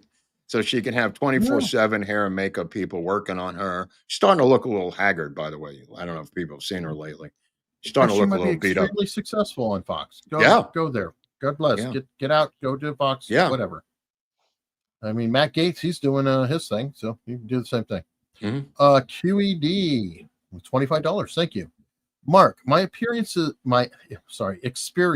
that AA men often have a uniquely sober and realistic view of human nature. Is it equally true for AA women? I have no idea what you're talking about, except for the 11th tradition, bro. So thanks for violating the 11th tradition, but also thanks for the money. Two things that AA has nothing to do with: money and the 11th tradition. There you go. Jack White coming in. He's been a member for 6 months, saying it's not just Bondi. Susie Wiles I needs agree. to go as well. I think Jack's right. I didn't bother to say that. I've said it before. Look, he has switched how many times chief of staff, Eric, that we remember that have come and gone. So, I mean, it would not be unusual for Susie Wiles and Bondi to go. I think he wants to keep them as long as possible to avoid any distraction or noise in the media. But now it's become a distraction with noise in the media. At some point, you got to get rid of them. Also, you probably study it longer than I have, but isn't the chief of staff normally, along with the press secretary, a high turnover job? Because there's so many hours. It's a crushing. Yeah, she's going to go by job. attrition. I think that Susie Wiles is going to go by it. First of all, she's in her late 60s. She's a grandmother. This is an incredibly excruciating hours-long job that is going to take its task and toll on a 40-year-old man or woman, let alone a 68-year-old grandmother. I mean, it's just an unsustainable operation. And both of them have ties to Pfizer. Both of them have ties to the deep state. And you got to cut your losses here. Yeah, no, I agree. And the chief of staff, especially with Trump. Yeah. Because he's the most active. Look, I was talking about with Leslie. I couldn't keep up with Trump 30 years ago. Let alone now. I've never seen. Did you see him going through that construction site? He was climbing up with a helmet on, or some random construction site he was going into. Yeah, and Halpern was talking about that too, which was kind of funny. Like he'll sit there and be looking at the plugs and switches, and he's so he's a builder. He's a builder. And they warned, and they were like, "Oh God, was it Spicer? That's right. Spicer said that was the first thing he ever accompanied Trump with, and he was just like blown away. He's like, this guy is looking behind furniture and everything. They've never seen anybody like that. Well, I mean, that's what he's probably done since he was 20 with his dad. Like when he'd show up at a site with his dad, Fred, his dad would probably say, just make sure you check this, the sockets, let's say, at the age of 15, something simple. So he probably fanatically got involved with sockets, or circuit breakers. Well, it reminds me of Steve Jobs, actually, because Steve Jobs' dad, very famously, he told the story that he was painting a fence and his dad was inspecting the non-visible side of the fence. Wow. And he's like, well, he's like, I know it's there.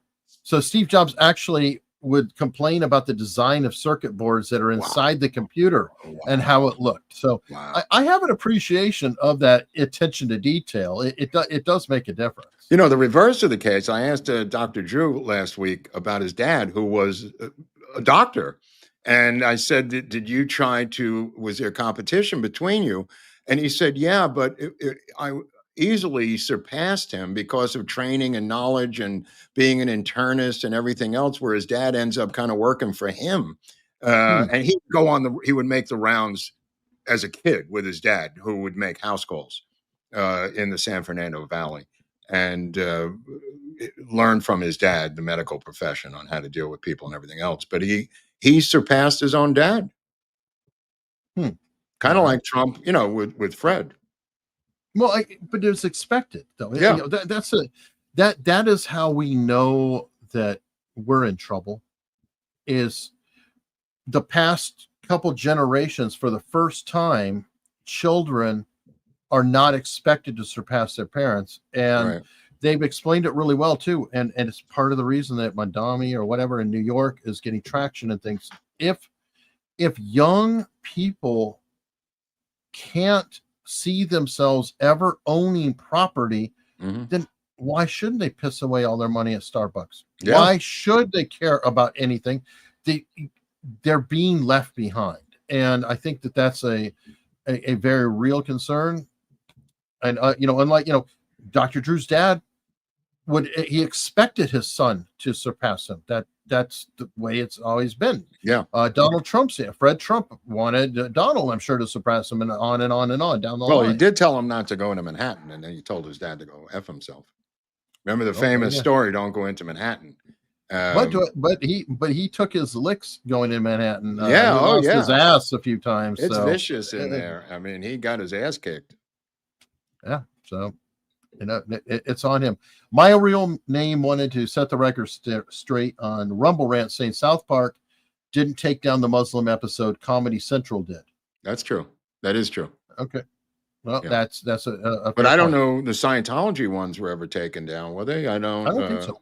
No, I don't No, think as a so. matter of fact, Isaac Hayes quit the show over it, and South Park very famously murdered his character and murdered and over it was like Stanley Kubrick ultra violence Clockwork Orange. They slaughtered Chef Poor in every Chef. way. Poor Chef. And then they like resurrected him to kill him again. All in the episode. Oh my God. You don't want to get on their wrong side, these guys. Trey Parker. No. But anyway, Dick Dickerson, why the hell hasn't Fauci been arrested yet? Good. They don't have the balls. They don't. He has a pardon, but you can contest it and arrest him and play it out just the way it is. Let him pull the pardon out of his pocket and force the Supreme Court to make a ruling on it. But I agree. They're not aggressive in this area because it's not in Trump's character to do it. And he has repeatedly demonstrated this is not how he does business. And he refuses to drive a stake into any of his enemies, and they continue to come back and try to destroy him. It's almost like a Greek tragedy. It really is bizarre. Well, this is a guy who makes deals. Yeah. To him, there is nobody in the world who's irredeemable. Right. He's talking with Kim Jong-un and being complimentary. He's walking into the DMZ.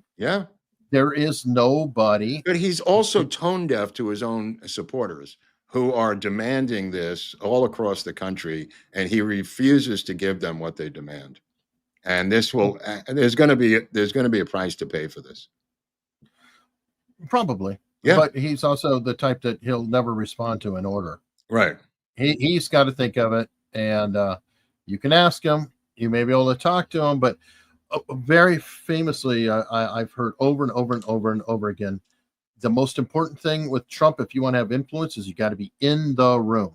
Oh, yeah. Whoever the last guy turning out those lights, whoever is the last person is definitely going to have some influence, sure. And Susie Wiles is apparently attached at his side all the time. Well, who's Pam Bondi's mother is Susie Wiles. I mean, that's the troika has to be broken right there of Trump, Wiles, and Bondi, in my humble opinion. I don't think it's going to rupture the planet Earth to get rid of both of them or either one of them at this point, because he is the commander in chief, not Susie Wiles, and apparently not Pam Bondi. And as been proven, not Elon Musk, folks. Not Elon. Remember? Dude, if Elon Musk said that Trump was working for him. If you could toss out Elon Musk, you could toss out Susie Wiles and Pam Bondi. Put it that way. Yeah. Nobody's even going to remember this whole feud with him and Elon Musk. Oh God, no. But don't you remember how everybody's saying, "Oh, look at him. Elon's just running him around." Blah blah blah. Oh yeah. Okay. Yeah. We see how that went. Randy H. Bondi is deep state, in my opinion. I agree, Randy. I think it's become obvious. But it wouldn't be insane because Jeff Sessions and Bill Barr were also. What is so complicated here? The state runs deep. Yeah. Sergeant Fury is a new member. Thank you, Sergeant Fury. I remember Sergeant Fury with Sergeant Rock. Dick Dickerson again. Stupid YouTube wouldn't let me post the link. Yeah, they're bad on links. They don't like it. Yeah, you can't do that, Dick Dickerson, but you can write it out. You can say like blah blah blah space DOT space whatever, or you can put it whatever. on locals. You can put it on locals. Definitely put it on locals. Come on over to locals and put it up there, bro. Let's see, corn pop with a $1.99 super sticker. The old corn pop. Well, you know, look, that's the Wahoo McDaniel, the Cleveland Indians former mascot that Trump is trying to bring back. Not the Cleveland Indians one, but the Washington Redskins one, which is another fascinating pop culture move that Trump is making. Whether it's successful or not, he's at least put it into the zeitgeist in terms of these politically correct renamings of decades-long franchises by the left. He is willing to mix it up over the Redskins, Eric. Right. What corn pop also is Biden's favorite bad guy. Remember, he talked about corn pop. He was a mean he was old a bad motherfucker. Yeah. But that logo, that mascot was one that forced the Cleveland Indians to become whatever the hell the Cleveland Indians are now, because of them finding some Indian tribe on the balls of their ass in the middle of Indiana, willing to complain about the names for money of these franchises. But the Atlanta Braves haven't buckled, and a number of other franchises refuse to buckle. Which is good. I mean, yeah. And there's a lot of tribal members who they think it's bullshit. You know, it's like no, that's what I'm saying. They literally cherry picked each time. They would cherry pick some tribal members to put on the payroll to deal with this. And he refuses to provide federal funding for the new stadium in Washington for the Redskins, aka the Commanders, and he's going to stick it to them. Okay, I grew up in Arizona, and I've run across many tribal members. Oh, right? Nobody knows more of them than you do. Oh, please. No, I'm saying because of Arizona. Right. Well, I'm just saying one thing that you'll find interesting is every time I've talked to them, I'm like, what do you prefer to be called? What do you call yourself? And they'll say Indian. Mm-hmm. Every damn time. It's well, nobody. I don't think anybody. Native American. Oh, give me a break. They were just like, it's the African American black dispute. You know what I mean? Mm-hmm. And it is funny because if you go to them, it's like you're like, I'm an Indian. Oh, okay. It's just we get silly on that. Speaking of Biden, because he always slips my mind anymore. It's like Ron Klain apparently did not plead the fifth. And yes, I agree. Wow. Supposed to be chatting away. Whoa, ChatGPT with Klain. Wow. What's he squawking about, Hunley? I don't know, but a former chief of staff. This could be a very entertaining information. I want to see what happens. It was either Burchett or Comer, I forgot who it was, who said that he's chirping away like a bird because he realizes that he doesn't want to be one left holding the bag, you know, and he's quite willing to talk, and he thinks other people will talk because of Klain, because of Ron Klain. Well, you know what I'm wondering is, I wonder if this is, shall we say, the knife into Biden's Jill's chief of staff. Oh, could be. Yeah. You know, like everybody was terrified of that guy, from what I understand, and now maybe they're saying, "All right, we're going to get him." Yeah, Klain was a likable guy, according to everyone that I've read. The other guys seemed to put the fear of God into people. A reflection of probably the woman that he served. You know. Jill Biden. She was probably hell on wheels. Hell on wheels. Definitely. So, but I'm curious to see how that works out. Also, what a weird week that Hunter Biden popped out of nowhere to just burn Hunter the Biden house down. Holy crap! He dropped more F-bombs than Jay-Z in a wet oil Diddy party. I mean, holy crap, Eric. And the problem is that I'm sort of laughing at what half of what he's saying. I'm sort of going, yeah, go Hunter, go. And the other half, I'm like, oh my God, it was just delusional. Well, his takedown of Clooney was precious. I mean, it was. He's saying I agree with Quentin Tarantino about Clooney's acting career. I'm going like, what presidential son is quoting Tarantino about somebody's acting career. I don't know, but he was on a tear. But honestly, he came off like, I don't know if he was sober at the time when he was talking. Well, people are questioning that for sure. People are really questioning that. I mean, because you've he's been in claiming the- that his father was on Ambien for the night of the. I saw that. Yeah. That was completely insane. Because why would you take Ambien the night of a debate? You'd fall asleep in the debate. And then he's questioning claimed, that it was the claimed night it was before. Ambien because of the overseas travel, which took place 2 weeks prior. Right. So it's like, so he's been pumping Ambien for 2 weeks. Well, Comer sees the opportunity to say that the information is really helpful because now we can ask his doctor if he prescribed this hypnotic, which is what Ambien actually is. There's no such thing as a sleeping pill scientifically. The closest thing is a hypnotic. If his doctor didn't prescribe this hypnotic Ambien, where did he get it from? So Comer wants to call back the doctors and ask if they prescribed Ambien to him. And he was thanking Hunter Biden for the now public information, Hunley. No, smart. Actually, Ambien, aren't there some cases like sleepwalking murders and stuff that have been? There was a Kennedy who drove her Lexus through Connecticut, a Kennedy sister on Ambien who hit the back of a rig, smashing her vehicle to pieces on Ambien, not remembering anything, claiming she took the wrong pills that morning, got into a car in a blackout in rush hour and drove into the back of a tractor trailer. I think that's Kerry Kennedy. Check on which Kennedy that was. I think it was Kerry Kennedy. And then they wheeled in her mother to testify about her character. And she was acquitted of this case, which was a slam dunk of somebody driving under the influence. I took the pills by mistake. I thought they were my thyroid pills, which is completely insane. And the Ambien will let people literally get up and cook breakfast in a blackout.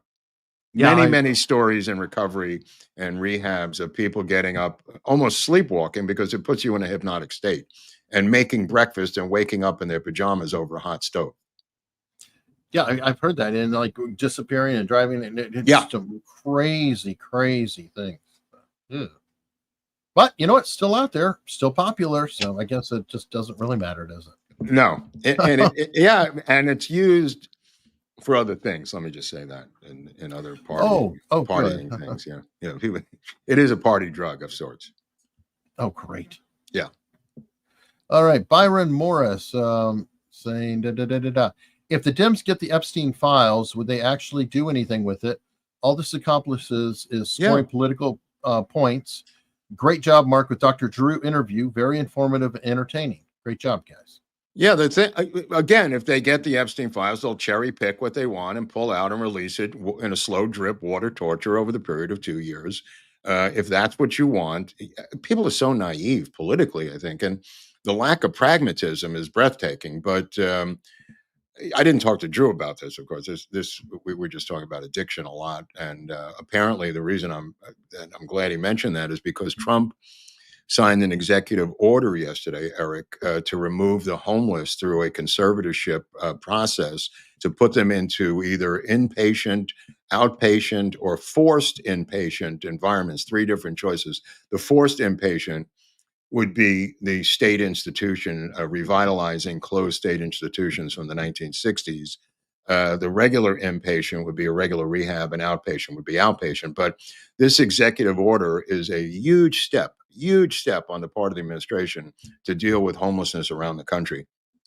And the fact of the matter is, they also said that cities that did not follow this would not receive federal funding, who are not willing to comply with this executive order. So this is a bold, big Trump idea, a big executive order. Drew and I were talking about it before he did it. It hadn't happened yet, but we were talking about how to deal with the homeless in general with RFK and what his plan is for these recovery farms located around the country in rural areas, which is another program. That makes sense. Like, it's like even something in between. You can correct me if I'm wrong. I don't know the area that much, but is it useful to have supervised medication? Like literally, some of the people, if they're on their meds, they're pretty good. There's no real problem. Oh, we talked about that. And it can be corrected. Like they just have to report in, okay, here, and then we watch you take your meds, and you go home. You can do anything you want, but just have some way to supervise. Well, it does vary. I mean, we were talking about Suboxone, Drew and I. There are people who are on long-term Suboxone as an opiate blocker for people at home. There are people who do that, and then there's short-term Suboxone, which is what it's really made for, to get you completely off of opiates in a period of 2 weeks. But nevertheless, this could all be mandated and utilized inside of an institution, Eric, by either forcing them into an institution or voluntarily forcing them off the streets and into an institution. There's many ways, but this is an actual presidential executive order. I was completely flabbergasted that this happened yesterday. I did not see that coming by Trump. Now, that's when I have a feeling that you're going to see a court injunction before you know it. I'm sure with every other that thing. Was, no, but I mean, that was going to have to go because LA immediately said we're not giving up our homeless. We like our homeless. We like they said we're not giving up our pet cats. We're not giving up our homeless to some institution. We like them right where they are. They literally came out and said, take us to court. So he is going to turn off federal funding to them, and that's going to hurt. Because a lot of their homeless industrial complex, as I call it, is federally funded, and the NGOs get the money. Like this fire aid scandal, which is now growing, thank God. Not 1 cent of fire aid money went to any of the victims, not 1 penny. And on the tickets and on the website, when it first happened, the massive rock concert for fire aid, it literally said in bold print that every single cent brought in would go to the victims. And in fact, not 1 single cent has gone to the victims. Not one. So they're now rejiggering their website, Fire Aid itself, to delete it. But people have screenshotted it. And now they're saying that it went to 150. Internet Archive, baby. Yeah. The money has gone to 150 different leftist NGOs, which is where the food bank, to get backhoes, to the dogs that might have got PTSD from the fire. I mean, every single thing, which is fine, except every single victim received zero. It's actually such a beautiful Marxist grand slam that it should be studied in college as to how to pull this off. Because it is. Yeah, I mean, it is an amazing tour de force on the part of the Marxists to not give 1 cent to the victims. Wow. Maybe it was a strongly worded website. It was a wrongly worded website, and now they're trying to rejigger it. But like I said, I think I said it with Dr. Drew, that they have to go after the performers and shame them. In other words, get the performers. Tuesday. Yeah, I said it here, right. Get the performers to come out and denounce this, because they came out and played for free. And now they were under the auspices or the belief that the money was going to the victims, and not 1 red cent went to the freaking victims. By the way, to everyone's watching this, there's 2,256 people watching on here right now on YouTube. On Rumble, I don't know, there's probably a few hundred watching, 639. On locals, another 200 plus people watching.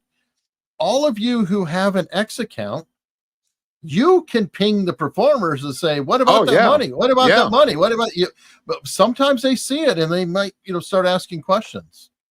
Well, there's going to be questions we're going to answer. We're going to answer some questions in Dallas when we go down there in November, Eric and I. So you may want to take a look at that and come down with your questions instead of asking us for another episode on X every week, because Eric and I are going to be there with a lot of these guys that you've seen on the show. You can go up and talk to them like everybody else does. I mean, it's quite an open situation here at the JFK Lancer Conference in Dallas, November 22nd. And there's certainly a lot of stuff that has happened this particular calendar year already, Eric. And we're only halfway through this year.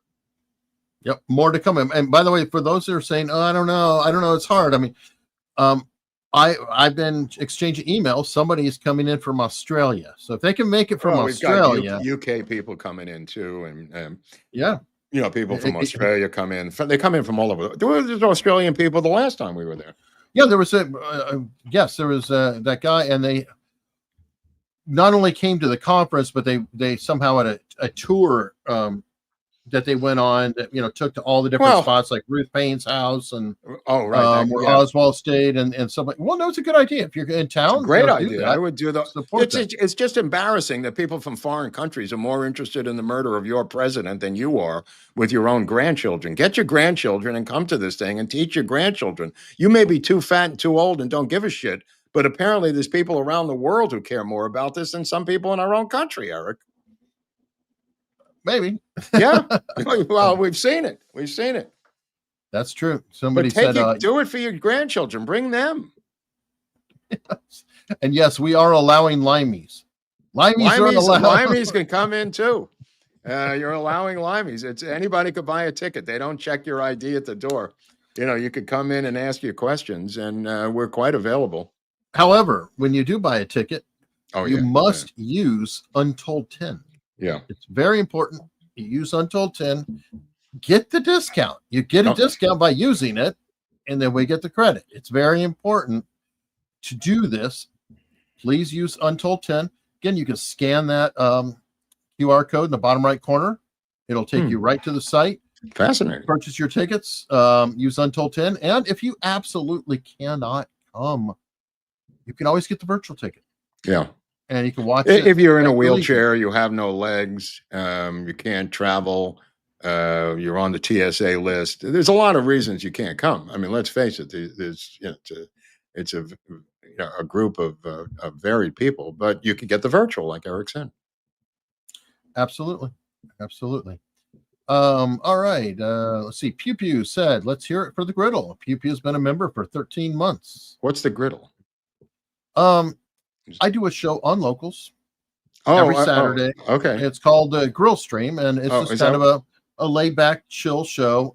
My grill has been replaced by a outdoor griddle now. I'm sorry. That's why somebody's saying, let's hear it for the griddle. Right on. And I'll actually be using it tonight to for Leslie's birthday. Your wife's birthday. Okay. That's right. My wife's birthday. So I will be cooking bacon wrapped scallops on the griddle for her birthday. So you take the bacon, you take the scallop. What keeps the bacon on the scallop? You use like a toothpick?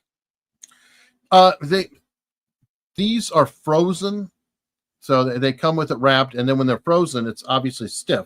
Oh, okay. And then as you're cooking it, if you get the bacon as crisp as possible, so it'll lock into it. It stays on it. Right. But when you serve it, it's like there's a toothpick to keep the bacon on, or the bacon just stays on there? Yeah, I don't have. There's no toothpick in these. Some people do use. I've seen toothpick. That's why I'm asking. I've seen toothpicks, but because they're frozen, I just cook it from frozen. Right. And you got to be careful. So I cook it on the bacon and make sure that I roll with it, because if you take the part that folds underneath and you have it facing you with the spatula, it's going to unroll the stupid thing. Right. No, that's why I'm asking you. That's exactly why I'm asking you, because I would think that can happen. Right. Well, that's why I pay attention to the direction that it's going to roll. And then I roll it like a quarter inch, whatever, to get the bacon cooked. And then flip it on the ends so the scallops get it, because it's actually pretty difficult, because the bacon's a lot tougher than a scallop. A scallop's pretty tender, and you don't want rubber. So it works, but you can't be walking off and just letting it go. You got to monitor the situation. Yeah, muck with it the whole time. Yeah. But, the taste is well worth it. Just all right. So it's your birthday too, in a way. Yeah, kind of. It's a happy wife, happy life. Absolutely. Right. K-Dog, when the Dems are in power, they stick together no matter how screwball the narrative is. Absolutely. It's complete opposite on the other side. They just fight like cats. I've never seen anything like it in my life. You don't understand. I'm standing on principle, Mark. Okay, you're in the wrong sport. This is pragmatic street level politics. Principle doesn't matter. And yet, no, it does to me. You don't understand. I'm willing to lose everything, my freedom, my democracy, my country, be jailed. I don't give a shit as long as I stand on principle. I don't know. It's just strange. I find it rather strange. I do think it is funny. They were talking about on two-way. Dan and Sean were both saying that they're operators within the parties on both sides, and they were saying that both parties on the inside look at the other party and go, "Why can't we be disciplined like them? They always stick together." So it's kind of like a back and forth. Grass is always green. But one thing that is making our grass green here is red super chat $100 from Beavis Wallace. Beavis Wallace, I remember this guy. Oh hell yeah! This is your podiatrist in Texas. Oh yes, from McAllen, Texas. Right on. Still watching and live just down the road from the Border Patrol shooting. Oh my! Crazy times. I thought the Rocky movies were based on the Bayonne Bleeder. Love your show. You're talking about Chuck Welper, the Bayonne Bleeder. The Rocky movies were. I mean, he actually paid out to him at one point because Chuck was, I'm trying to remember, was kind of stalking him, trying to get his attention about stealing his life story. And I think Stallone eventually paid out. But it's also the story of Joe Frazier, who was pounding meat carcasses, worked in a meat locker in Philadelphia, and would train on the meat carcasses that were hanging by the hooks. That was stolen from Joe Frazier's life. So it's a multiple thing. Chuck Wepner is who I'm thinking of, the Bayonne Bleeder, who became a liquor salesman in upstate New York where I lived. And we'd see Chuck Wepner coming in selling liquor to our local discotheque. And we would talk to him about this in the 80s in upstate New York. But yeah, he was a bleeder. But the thing I was referring to, Beavis, was the thing with Hulk Hogan, where they had copied or utilized the crazy fight between Muhammad Ali from Money and this crazy Japanese wrestler who either I said it was the Crab or the people in general called him the Crab, because he was on his back kicking up at Muhammad Ali, who was punching his feet. Again, I seem to have that memory in my mind. I could have made it up, but I think maybe it's out there somewhere on the internet, this footage, which I've never seen. I haven't seen it in decades. Maybe I saw the event live or something, but it was really, really bad sportsmanship. The whole event was insane. But apparently that's where they got the idea for Hulk Hogan, who picks up Stallone and throws him into the crowd as it was, in other words, a wrestling match with a boxer is what they ripped off, that idea.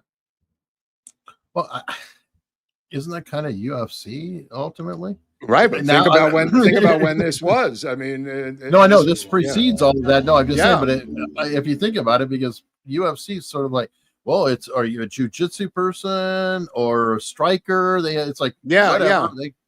And he was also 6'9", Hulk Hogan, and I believe that Stallone is like 5'6" or something. I mean, they had to be careful with the camera work because he looks like he's towering over him at times.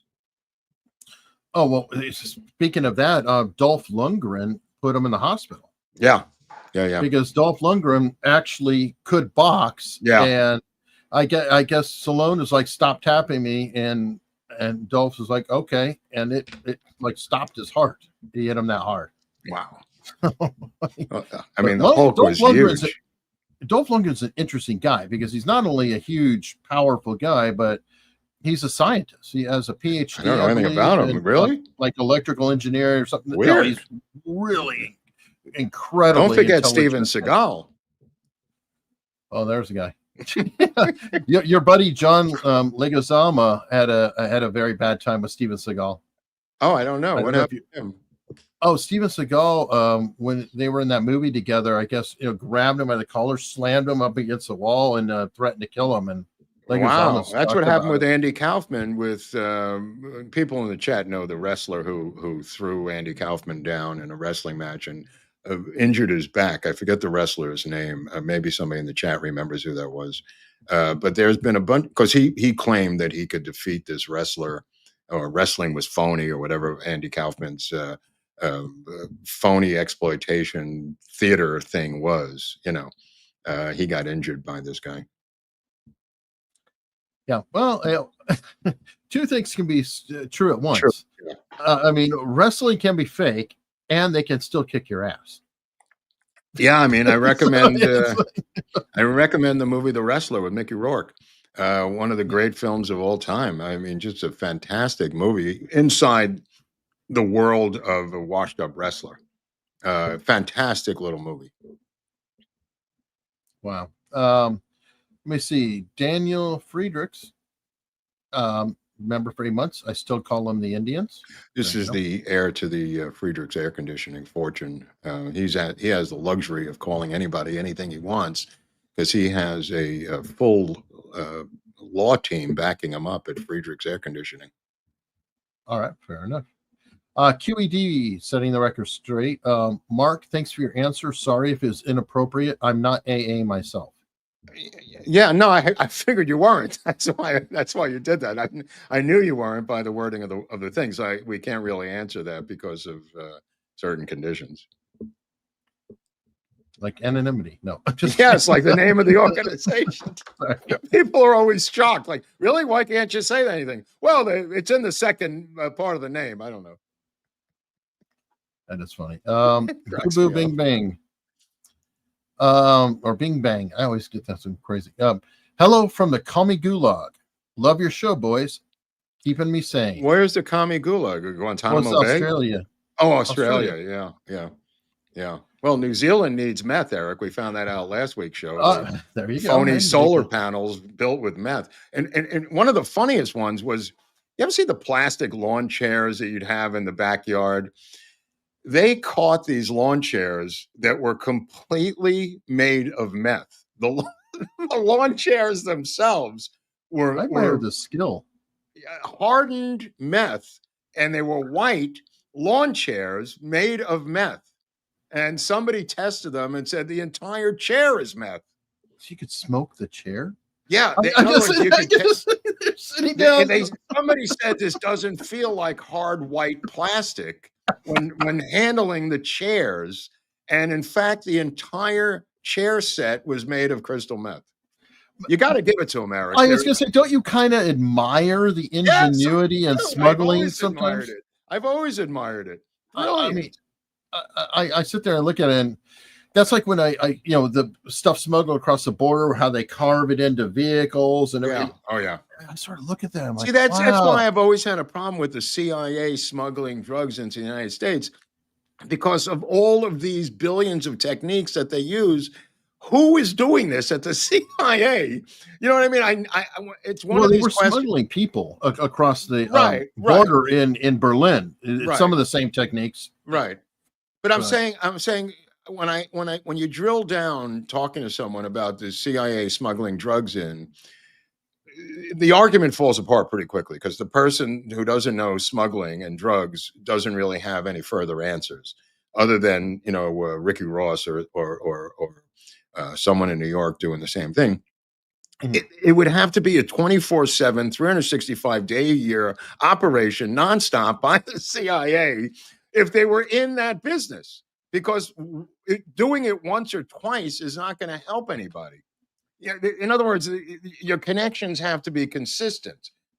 When you're flooding the place with heroin or with cocaine, you would have to be making chairs out of crystal meth, just to use that example. And I don't think the CIA would bother doing this full time. It's always been my answer. It's not practical. There are instances of it. Like I talked to Mike Levine, who was DEA, legendary DEA guy, and he was talking about during Vietnam they were smuggling it back in corpses in the soldiers. Right. Okay. Let me just stop you there, because individual soldiers did that. And that's how the business got over here. There's plenty of soldiers who have written on the record that they were smuggling heroin back in body bags into the United States individually. I'm just talking about the people who believe that the CIA massively controlled drug traffic into the United States. I don't think they understand the machinery of what that would entail. That's all I'm saying. That the work that would entail would be a full-time organizational job, which is a drug cartel. Well, a lot of it is not the CIA doing it, but the CIA turning a blind eye. I completely agree. I completely agree with you. But there's a lot of people who believed, if you look at Kill the Messenger, if you look at a bunch of different storylines, that they were doing it themselves. I've never believed that. It's just too cumbersome, too complicated, and too time-consuming to be a nonstop drug distributor into the United States. All right. QED again. It's the same thing. I don't know if you did it twice. Thank you for paying us twice. We're cool with it. We're cool with it. No, thank you. We do appreciate it, and definitely appreciate the super chats. But while we appreciate all of you out here on, on YouTube, on Rumble, wherever you might be, we truthfully appreciate the people locals even more. Oh yeah. So we are going to head over to locals, but if you're not, you too could be a member of locals for free, or you could donate up $70 a year. I like part two that Eric's talking about. Part two, that's the one I like when they actually definitely prefers part two. I like part two, and I look, if it was $700 a year, I would just go, this is insane. If you can afford it, but it's not $700 a year; it's $70 a year. That's why I think, sure, you could do anything for free over there, but you can't do what we've got going over there, which is the PDFs, secret documents, the Oswald audio drum, and everything else. And I don't think people really understand, Eric, to be frank. And I don't want to be frank, but I am being frank. I don't think they really understand the difference between free and what you get with the membership. That's why I'm mentioning it, because there's so much difference that the price. Part of it is you're mute. If you're a member, you have no voice. Right. You can hit a like, and that's it. You can't talk in the chat. You can't. Oh, I didn't know that. Comments to any posts. So that's that is a big benefit. So if it is a free member, you're lurking. If you're a supporter, you're participating. Oh, that's a good difference too. So, yeah, I was just talking about the actual merchandise that you can glom onto if you're a member, PDFs and books and everything else, and documents and CIA. Speaking of the CIA. CIA documents and Oswald documents and various things related to the Kennedy assassination, the JFK assassination, RFK assassination, and stuff related to LBJ. A couple films I think I've put up there. There's films up there. There's stuff that we couldn't list at all. But the point of the matter is it's only $70 a year. And I just wanted to emphasize that it's not $700 a year. And some other locals memberships are very expensive, not ours.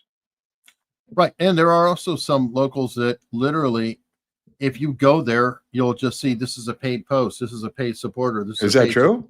Yeah. You'll see nothing. And we try to be, open, and we give a lot too. So you can at least look around and. Yeah. I mean, I try to post really interesting articles on there myself, stuff that I don't put on Twitter that I put on locals for people to discuss. So we try to be involved as much as we can.